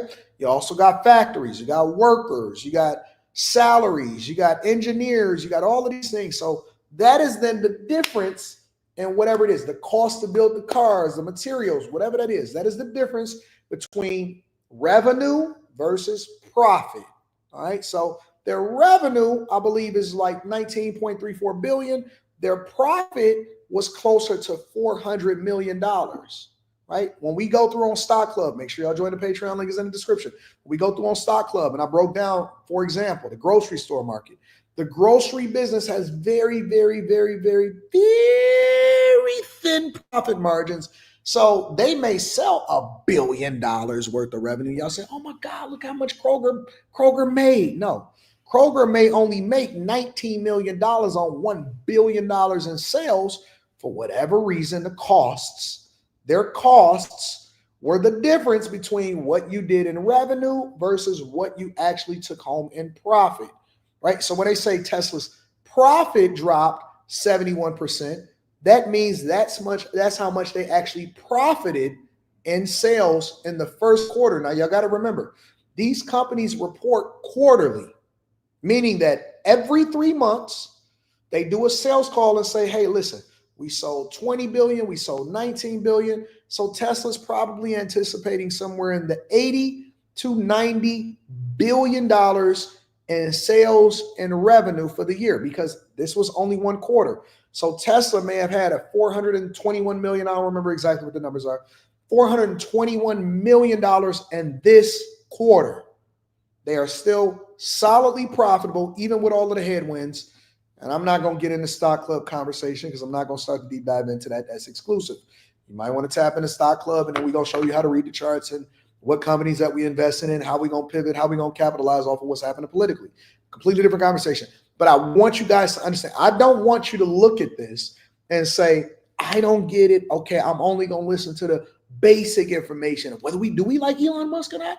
No, I want you to understand the context behind why we're saying what we're saying so that you can then put together 2 and 2 and know why Elon Musk is stepping away, because he wants to have less focus and less people going against Tesla because they don't like him. And he needs to make sure that he can continue to pour into the business instead of paying so much attention to what's happening politically.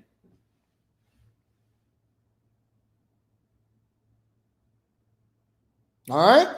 Every single Stock Club video is still up. I re-uploaded it for you guys to be able to jump into. % slide year over year. Tesla's automotive business falling 20% in the same time frame. Earnings per share 27 Stock cents. Club, everything The that's in estimate was Patreon is available for everybody. Stock Club, Block Club, content creation content, all of that stuff. All right. 44 cents.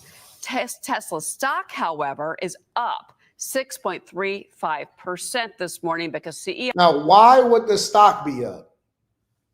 Because the very idea, the news that Elon Musk was going to refocus all of his energies on Tesla instead of continuing to focus a lot of it on Department of Government Efficiency, calls for the stock market or for Tesla's value to start to go back up again. So when I tell you guys, hey, listen, this news came out, hey, you can get it at a discount. Well, guess what?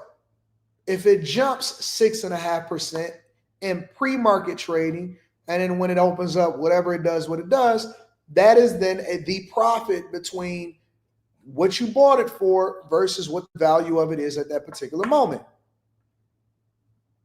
All right. The news that Tesla or that Elon Musk is going to focus. What do we talk about inside the stock club? Management. Management is one of the factors that play into whether or not we want to invest in a company or not. Correct, Anastar. He's saying that we need to get back to the money. We need to stop focusing so much because now that we've established the Department of Government Efficiency, now we can start refocusing. We're going to do the thing that's the best for the company or that's best for the country, and then we're going to get back to the money, all right? This is what Trump had to say as a result of Elon Musk now establishing the Department of Government Efficiency, but at the same time, now he got to go and get back to the money and get back to the business. This was what Trump had to say. Has an impact on the team.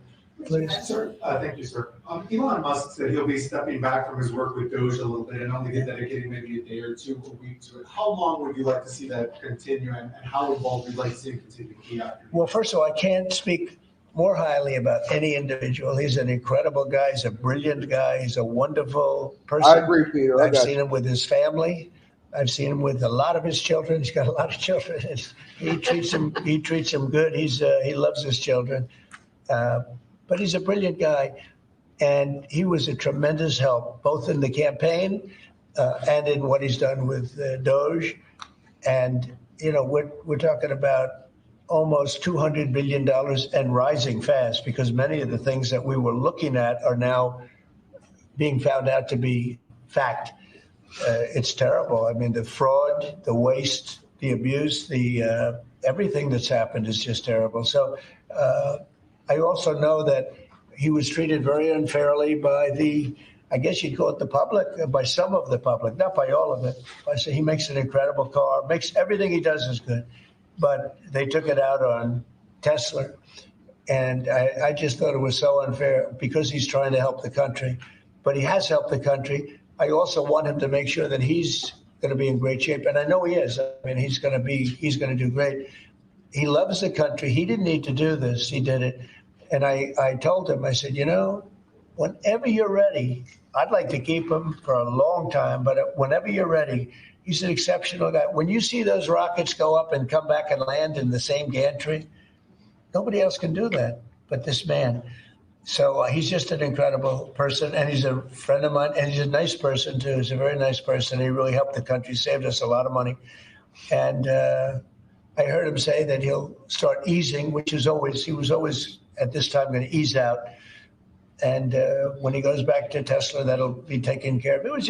It's artificial. These were sick people that thought they were doing something. He's a great patriot, and it shouldn't be the way. That should never have happened to him. I agree. One thing that I've said consistently across the board is that people need to keep their hands to themselves. Stop tearing up other people's stuff. Stop trying to ruin other people's reputations. Stop trying to throw Molotov cocktails or paint negatively on Tesla's stores or whatever it is that they need to do. And I think that there's a lot of responsibility that also comes from a lot of these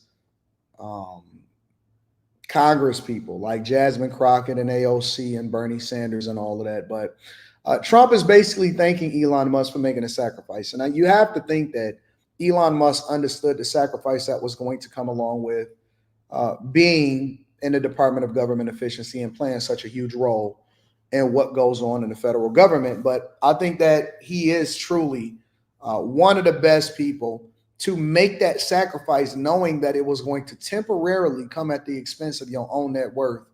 I don't think that it gets any more patriotic, if you know what I mean, for him. Make sure y'all hit a like for the algorithm, subscribe to the channel, and turn on your notifications. Let me go ahead and read some of these super chats, and then we're going to go over to Michelle Obama, the part that we really want to talk about. Pierre says Bitcoin only. Yeah, it's one thing to get into cryptocurrency. I don't even think that people even understand blockchain technology. It's one thing to get into cryptocurrency, but it's another thing to make sure that you invested in Bitcoin. I agree with you, Pierre. T says, Anton, do you teach stock investing on your Patreon? I do, but I do it from a long-term perspective. Shout out to Drake Leo 21 says, AD, they too busy trying to build public transportation on North OTP counties when they should be trying to get more down in cheaper areas like Clayton and Jonesboro, even McDowell. It's expensive to open up businesses in Alpharetta, Roswell, and Gwinnett. I don't know much about public transportation in Atlanta. I would say that I think that strong public transportation and transit is absolutely paramount to growth in a city. I think that one of the things that Atlanta is missing is infrastructure. I think that their infrastructure needs improvement as far as good public transportation options in order to drive down the cost of living for people that can't afford to get around. And y'all got traffic issues. Y'all got some really, really horrendous traffic issues. I'm not sure. Well, I mean, but listen though, Drake, they blamed it on Jimmy Carter's funeral. So what am I supposed to say? Leroy Jenkins says, I don't like public transportation. Well, just because you don't like it doesn't mean that it's not conducive for a city. Atlanta has public transportation. Metro Atlanta don't. Well, but your metro areas are interconnected with the success of your local areas. So it's not just, okay. I don't want to deep dive too far into this because now we're going to go into a whole thing. Great major metropolises and cities, the economic engine a lot of times is great public transportation. You can't just keep making the highways wider, none of that stuff, because it then goes into, it starts to get into a bottleneck when you get out of the major areas and all of that. People need good transportation options, 100%, and not just buses. You do, to connect suburban sprawl, that is correct. You do need great public transportation. If you are in the city, you need to connect it to the outside parts. You need people to be able to get in and out, and you need it to be safe. And it is a thriving part of the economic engine. And it's also a way for people to pull themselves out of poverty by finding opportunity, but not having to make a capital investment in a car to get there. Think about it like this on a very, very surface level. All right. If you go outside of the country, one of the things that make it awesome is that they have bullet trains, they have great public transportation. The reason why it's much easier for you to have both a worker that may not be making as much, or a younger person that may not be making as much, or a person that can't afford to move into a major city that is growing and thriving, is because they are able to spread out more, which connects them more into the city without forcing them to make a capital investment in something like a car, which is a depreciating asset, in order for them to be able to get in and do whatever it is that they want to do, live, work, and play inside of the city.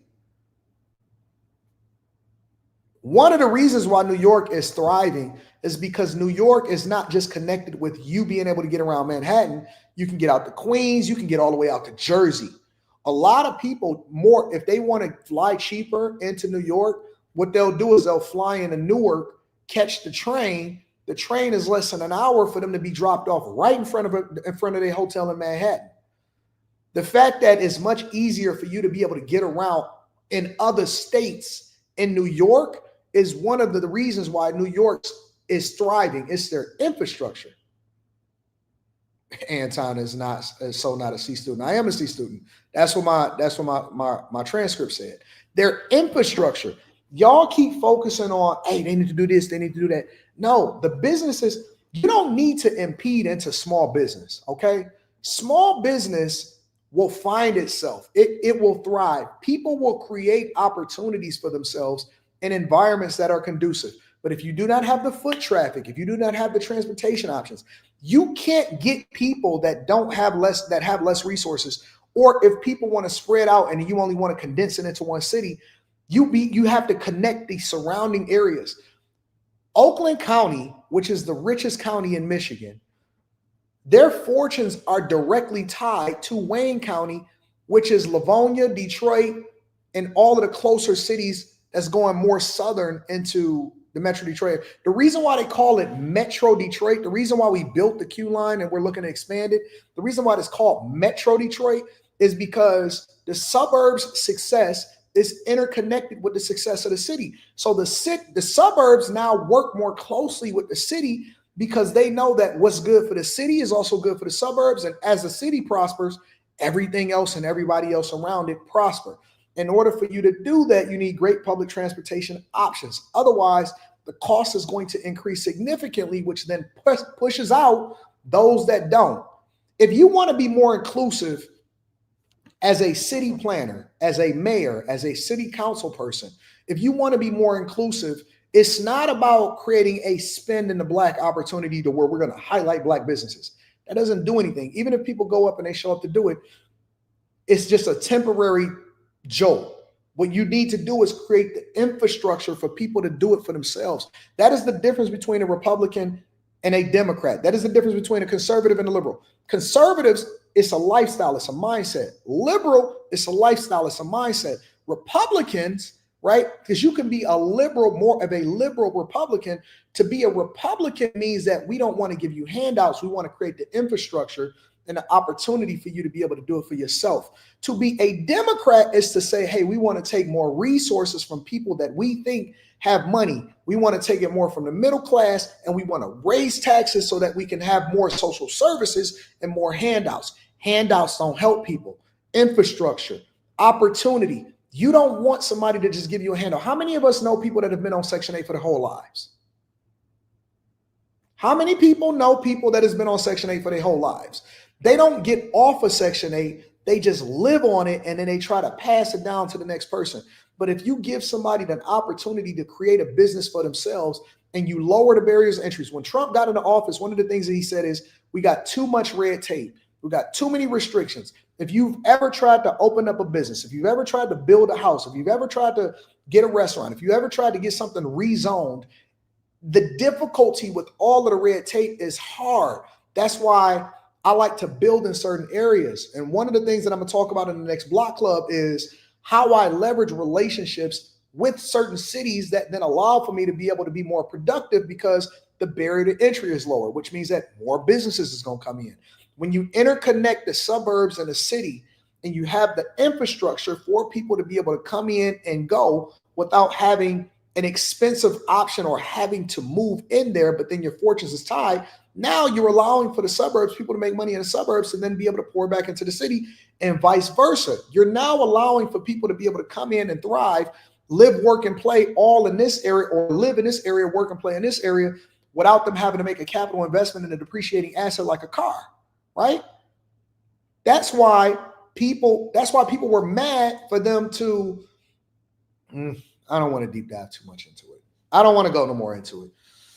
You can literally study cities outside of the United States of America. You can study New York. You can study certain taxes. You can study areas. You can compare and contrast it. You can look at all of these things. When a city first starts to thrive, let's say a downtown area or a city starts to come back and stuff, one of the biggest things that they'll start to say is, well, we need to get rid of all of these surface parking lots in order to create the environment for businesses to build bigger buildings, right? Cool, air rights, all of that stuff starts to happen, right? But then you have a parking problem, because if a person want to come in and go to an event, like in Detroit, one of the things that we did over the last 20 years is we brought all of our teams back into the city. So within a quarter of a mile of each other, you got the Detroit Red Wings in hockey, you got the Pistons in basketball, because they built Little Caesars Arena. And so both of them came back into the city, right? Joe Louis Arena got rid of that. That's where I stay at this point. The Red Wings have already been in the city because they're directly tied to Little Caesars Arena. They demolished the old ballpark, and then they created Comerica Park, which is brand new. And then they built Ford Field, which is directly, literally across the street to where you can walk over. And so you can walk within all four of them in less than a quarter of a mile. And then you can walk over to Campus Martians Park. You can catch the Q line for free. They made it free because they want more money to come into the city. You can walk over to the Design District. You can, well, not the Design District. It's just called the District. The Design District is in Miami. The District is in Detroit.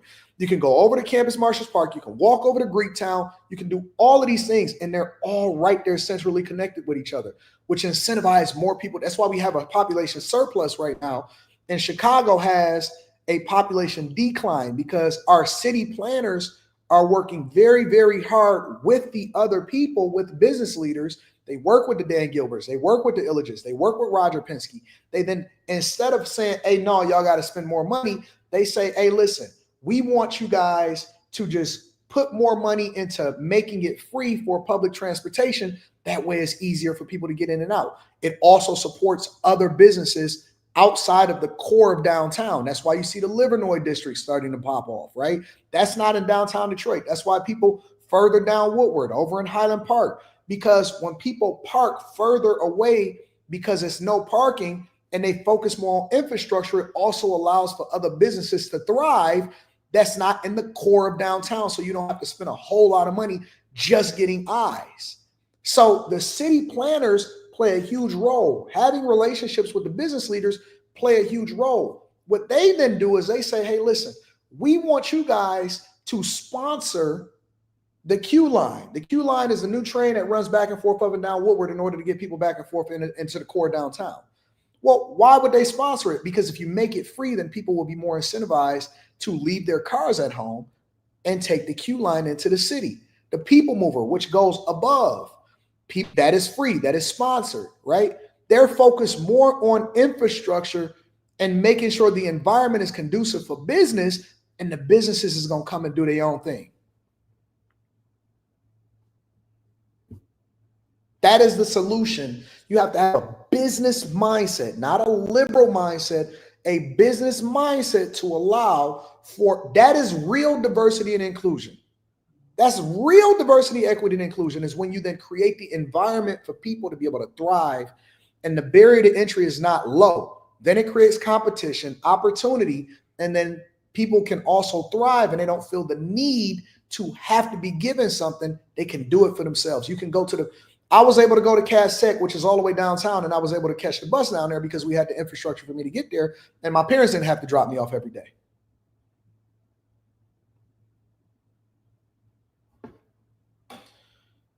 Did I just go on a whole tangent? Anyways, make sure I hit a like for the algorithm, subscribe to the channel, and turn on your notifications. And downtown is buzzing for the game today.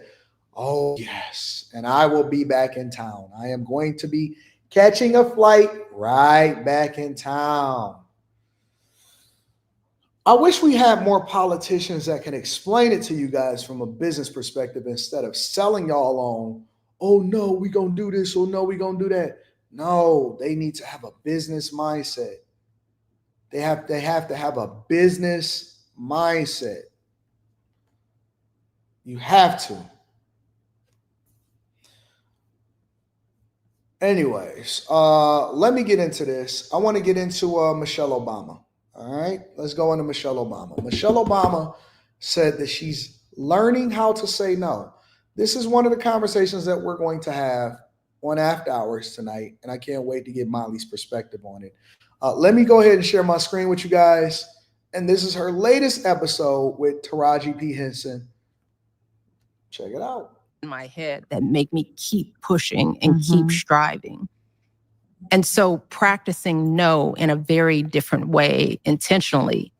But then this is what makes it hard because, my decision to skip the inauguration, what people don't realize, or my decision to make choices at the beginning of this year that suited me were met with such ridicule and criticism. Like people couldn't believe that I was saying no for any other reason, that they had to assume that my marriage was falling apart. Right. It's Let me stop there and just say to you guys that when I tell you that everybody reads comments, everybody reads comments. It doesn't matter if you are the former president's wife. They are concerned about what people are saying about them, and they are reading comments, okay? They are reading comments. No matter how they put their makeup on, no matter how many bags under their eyes that they cover up, no matter what they present themselves like in public after they get done getting angry at what y'all saying inside of the comments, they read comments. I'm telling you, basketball players, former presidents' wives, Instagram models, all of them, they all pay attention and they all read comments. Because you got to remember, this wasn't like some major media outlet saying, oh my God, Michelle Obama and their marriage is falling apart. It wasn't. It was me, you, them. It was the vloggers. It was the TikTokers. It was the Instagram people. Those were the people that were saying it. It wasn't major media outlets. It was the Instagram comments. It was the vloggers. It was the people that was reporting on it. Let me tell you something, bro. When I seen multiple different clips of mine on the Meg Thee Stallion documentary, I said, what? They care like that. When I seen the multiple different people, I had like 3 clips on the Meg Thee Stallion documentary. People kept sending it to me. I said, they that emotional? They be watching like that? They really care about what you think like that? Yes, they do. They clip it up. They use it as motivation. They be feeling some type of way about it. The whole 9 yards. They care.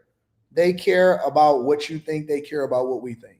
While I'm here really trying to own my life and intentionally practice making the choice that was right for me, and it took everything in my power to not do the thing that was right or that was perceived as right, but do the thing that was right for me. Mm-hmm. That was a hard thing for me to do. Mm-hmm. I had to basically trick myself out of it. And it started with not having anything to wear. I mean, I had to affirmatively, because I'm always prepared for any funeral, anything. I walk around with the right dress. I travel with clothes just in case something pops off. Mm-hmm. So I was like, if I'm not going to do this thing, I got to tell my team, I don't even want to have a dress ready. Yeah. Right? Because it's so easy to just say, let me do the right thing. But then you become a shock absorber. Wait. Why is it so hard for you to convince yourself to do the right thing? Why is it so hard? Why is it so difficult for you to convince yourself to do the right thing? I don't get it. Why is it so difficult for you to convince yourself to do the right thing?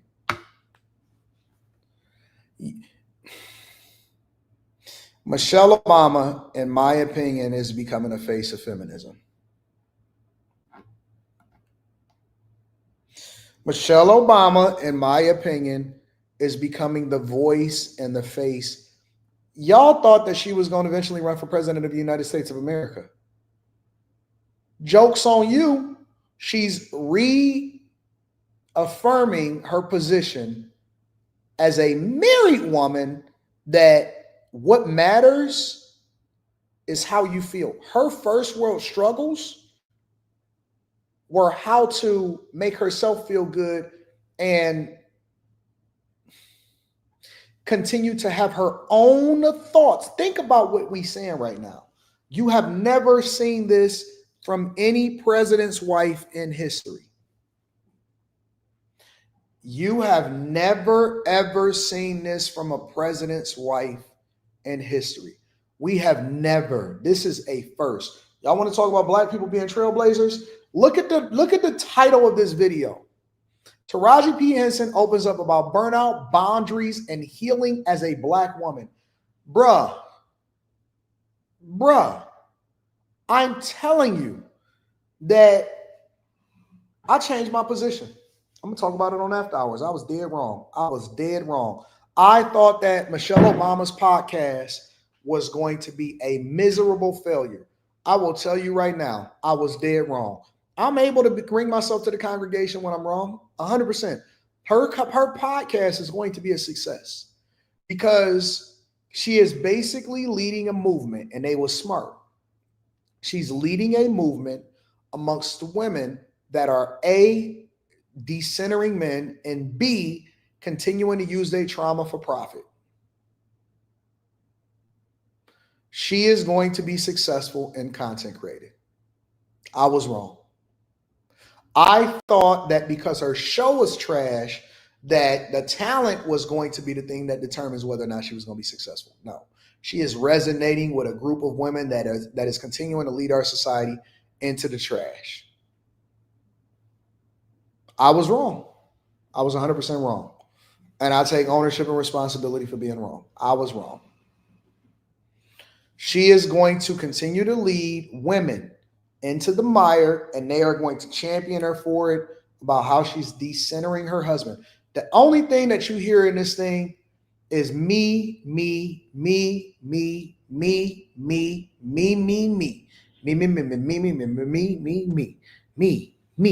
Why is it about me? I'm not going to the inauguration. It's all about me.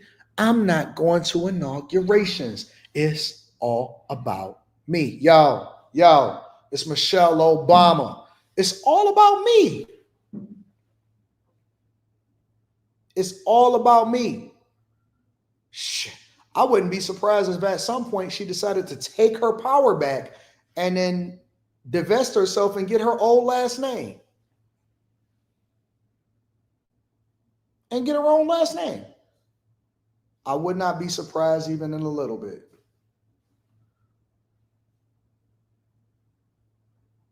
I'm not Obama, I'm Michelle. I'm going to send these black women to hell. Yeah, we got to get this money. And I got my vision with Taraji P. Henson. And what the hell is the brother doing on there? The brother is just there. He's just there. He just big and there. He's just there and he's big. Don't know who. What's the brother's name? He just there. What's the brother's name? Somebody tell me what the brother. He just be sitting there, stuttering.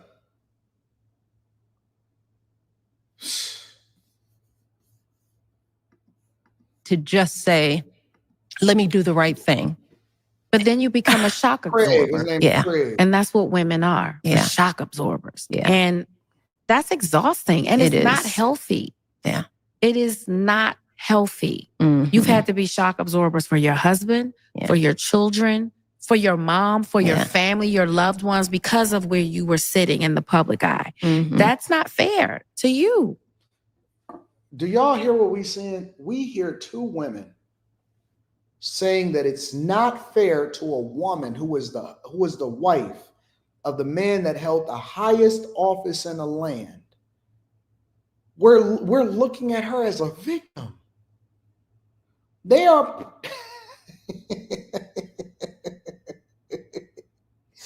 they are painting Michelle Obama to be the victim, the shock absorber.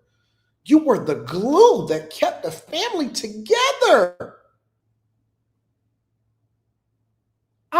Listen, do you see what is happening? They are reprogramming your mind. This woman is with the man that every woman in the world wanted to be with at one time. At the president's house, became a millionaire. Have secret security and bodyguards with her 24 hours a day, 7 days a week. Never actually worked a job. Her landmark thing that she did inside of the White House was change the fries to veggie straws and school lunches.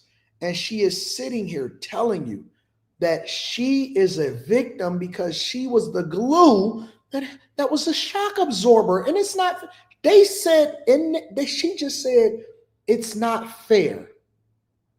It's not fair. And let me tell you what's so bad about this is that, unfortunately, I see this sentiment happening and it is spreading like wildfire. It is spreading like wildfire. This whole sentiment that women are the victims of the fact that their man works so much.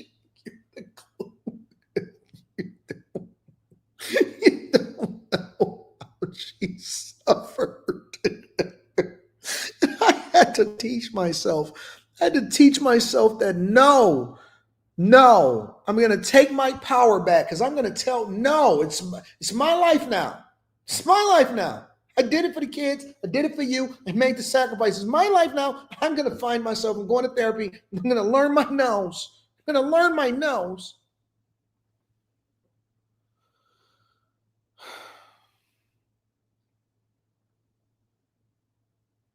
Oh my God, Michelle Obama, she's such a trailblazer. She's saying the uncomfortable thing.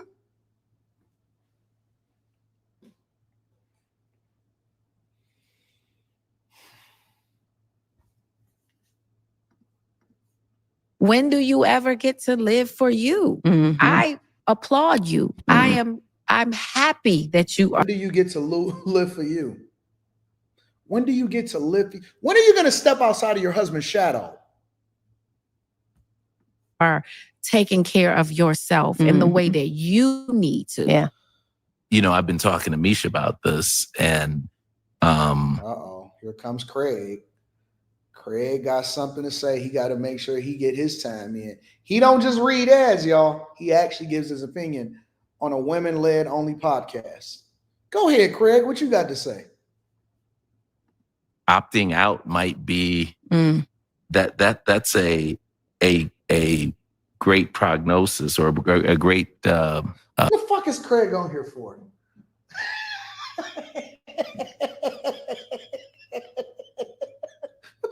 What is Craig doing? What is he saying? What is he doing outside of blinking? What is Craig doing? No. We got to have a conversation really quickly. What is Craig doing, y'all? What is he saying? What is he doing? He do got that predator head. That's a fact. He got that predator. It ain't smooth in the back. He got that cone head. What is Craig doing? Oh, hold on. Let me get to Craig. We got to get his full sentiment right. I've been talking to Misha about this, and opting out might be that's a great prognosis, or a great. What is Craig talking about? What is stuttering Craig doing? What is stuttering Craig doing? And where is his facial hair? Suggestion.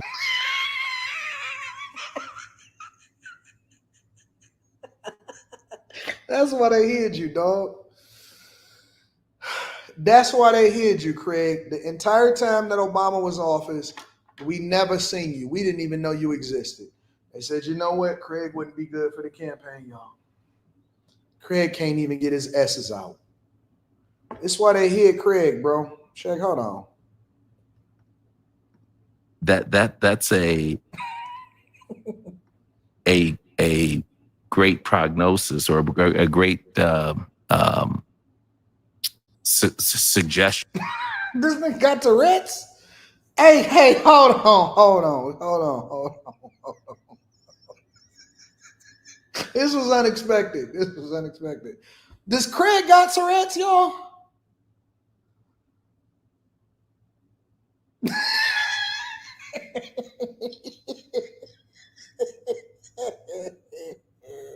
They could have edited that out. Does Craig got yo? Does Craig got the rats, y'all?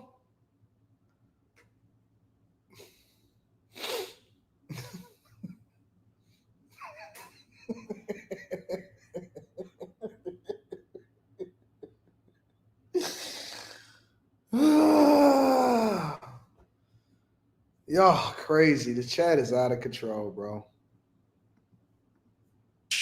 Or strategy for folks who are feeling the way we're feeling the way.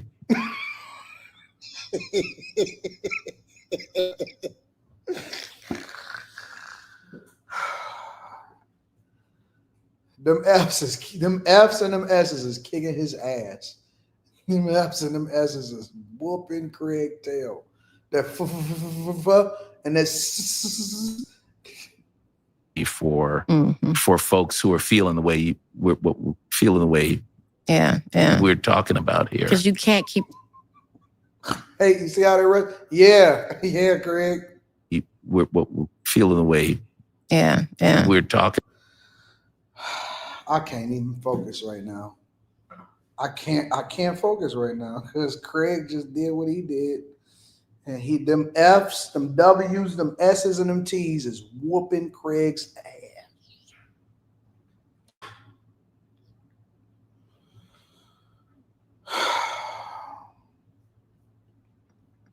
About here. Because you can't keep pushing through. That's detrimental. That could end very bad. Because you're not paying attention. I mean, I had a girlfriend one time. She was taking on so much. She didn't even realize she spilled hot grease on her chest. Wow. She just disfigured her entire chest, doing too much. I mean, physically.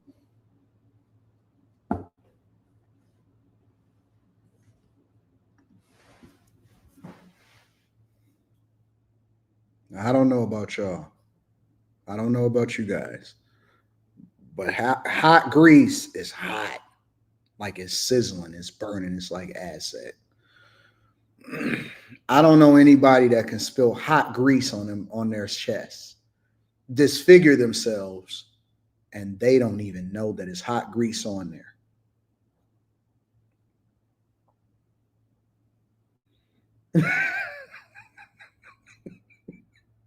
I don't know about you guys, but I've been hit with a little couple. You know how popping out the skillet. What the? I don't know about you guys.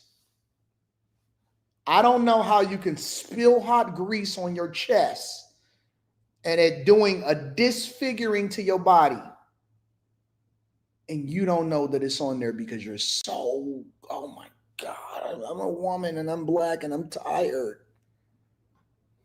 Come on, dog.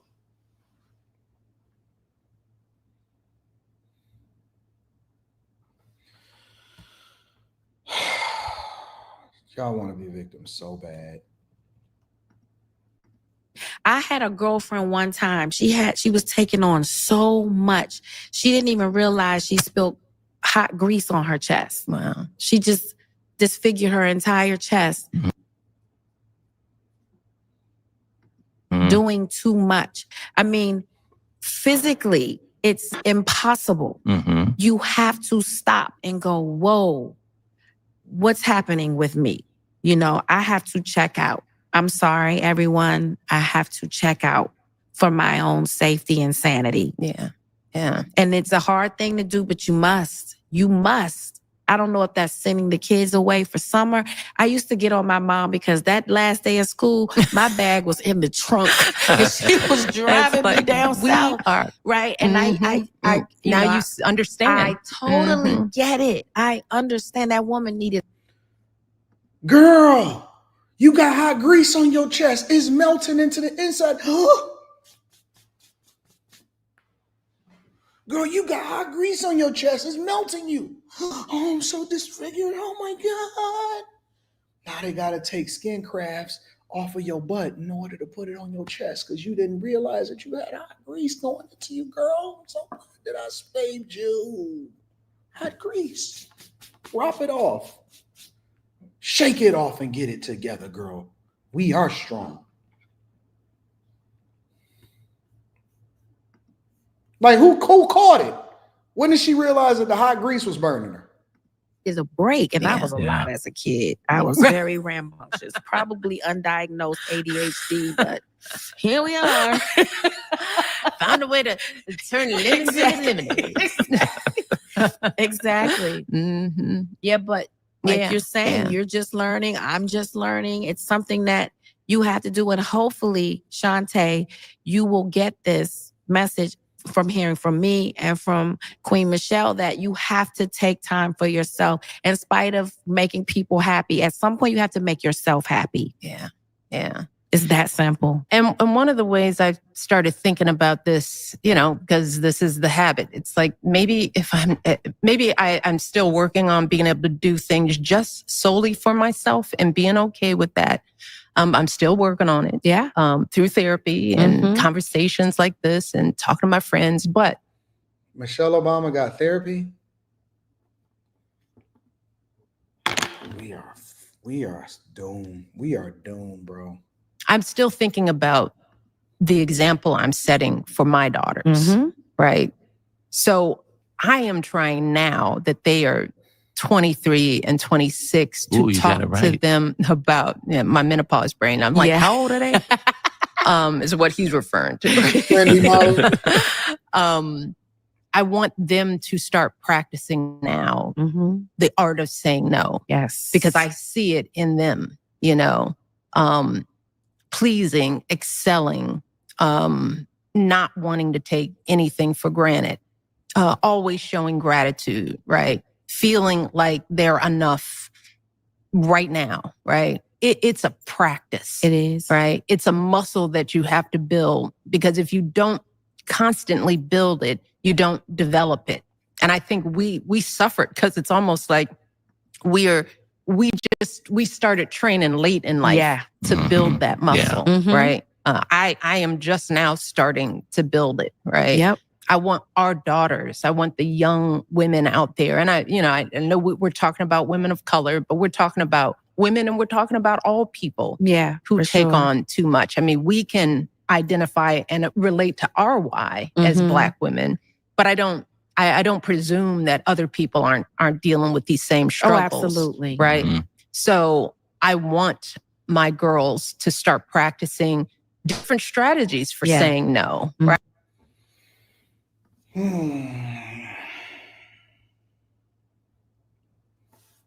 This is crazy. This is crazy, bro.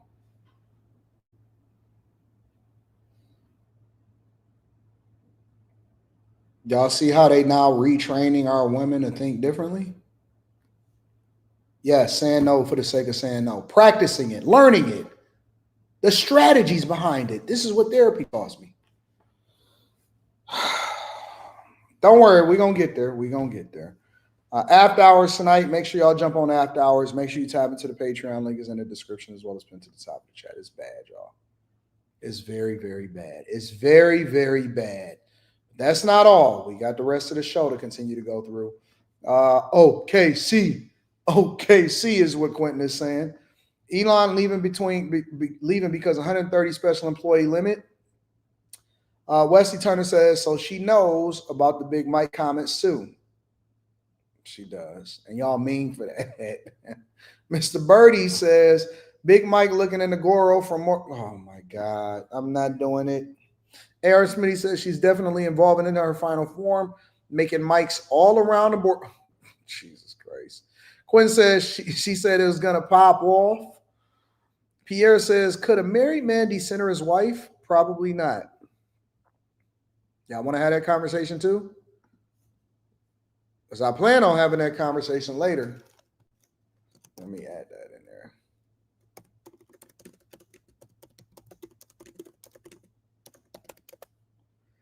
I think that this is going to drive. Damn, I should just save this for after hours. I think that this sentiment of what's happening amongst women are going to drive men to be more valuable, for the women that actually don't want to follow the BS. Number two, it's going to cause for men to care less, even the super successful ones. They're going to walk away from marriage altogether. Number three, I think that men are going to stop even considering marriage. I believe that you are going to start seeing a revolt in their actions. It's not going to be, you're going to hear it on platforms like mine. The discussions are going to be had, but women are not going to listen to those platforms. What you're going to start seeing is it's going to be exacerbated in the results every day from people having the conversations and men choosing not to get married. And then D, you're going to see more men. I'm going to go into the details on after hours. You're going to see more men have multiple wives. Make sure y'all hit a like for the algorithm, subscribe to the channel with turning on notifications.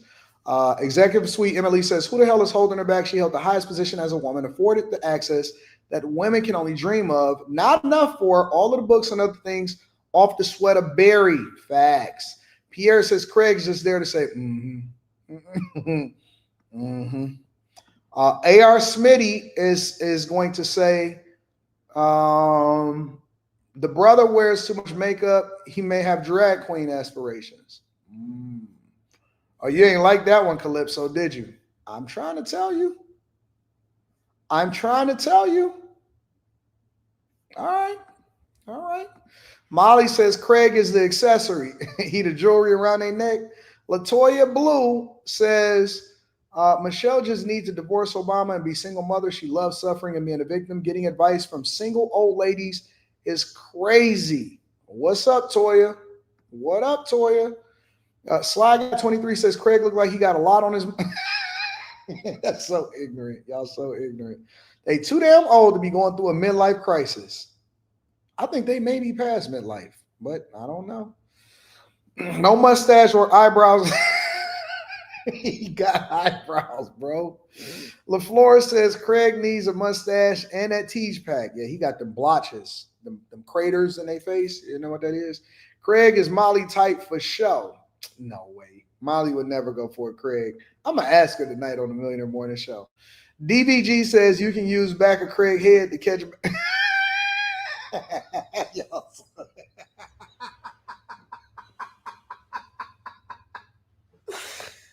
Oh my God.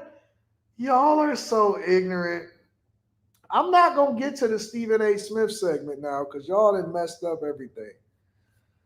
Y'all so ignorant. I hate y'all. Abe the Hunter says they had him in the back eating vanilla. Waiting for this. Craig was born with a built-in baby filter.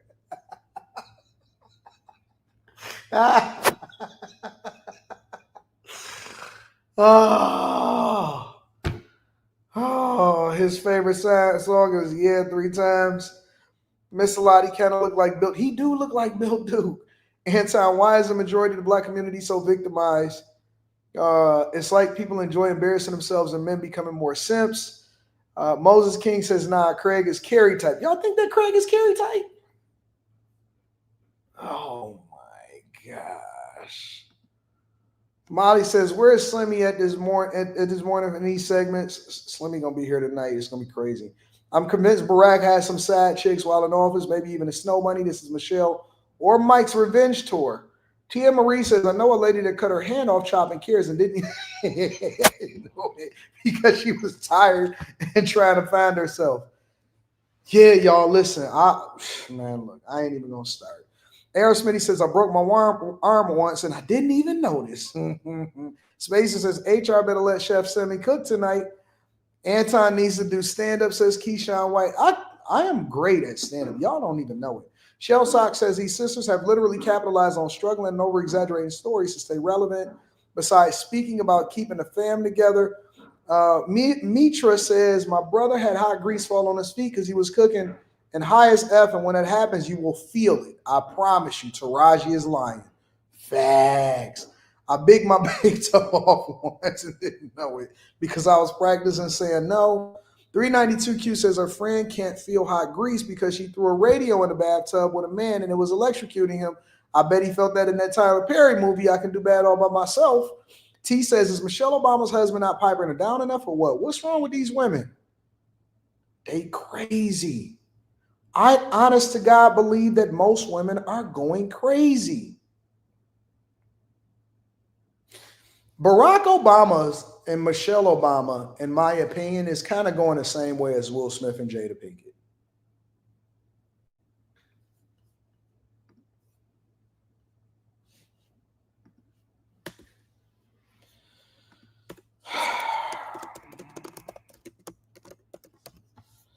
Barack Obama and Michelle Obama, in my opinion, is going the same way as Will Smith and Jada Pinkett. Red table talk.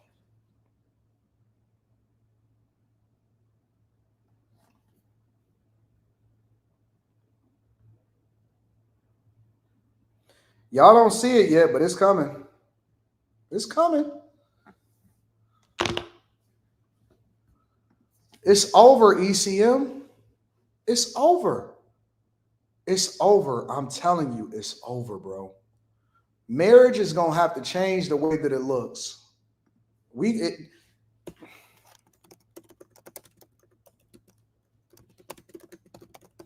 Traditional marriage is not going to play out the way that y'all think that it is.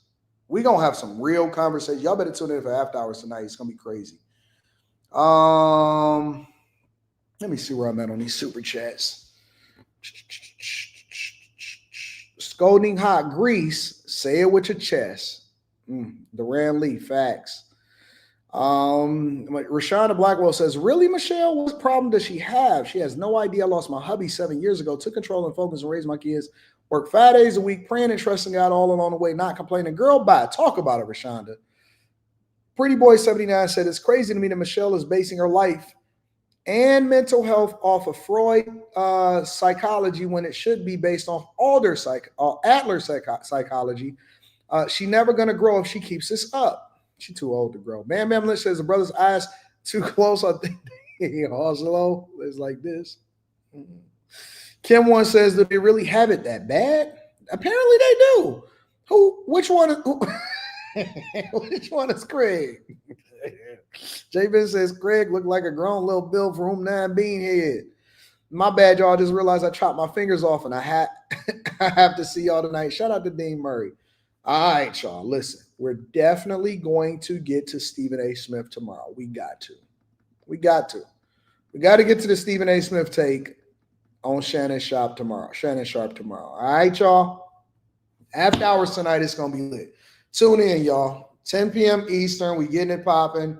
And I'm going to tell Molly to put her clavicles out. I love y'all. I appreciate y'all. Courtney Egger Show says, what up, AD? These women out here shooting themselves in the foot and following Michelle Obama and Taraji P. Henson into the fire. I love y'all. I appreciate y'all. I'm going to catch y'all tonight, y'all. Peace.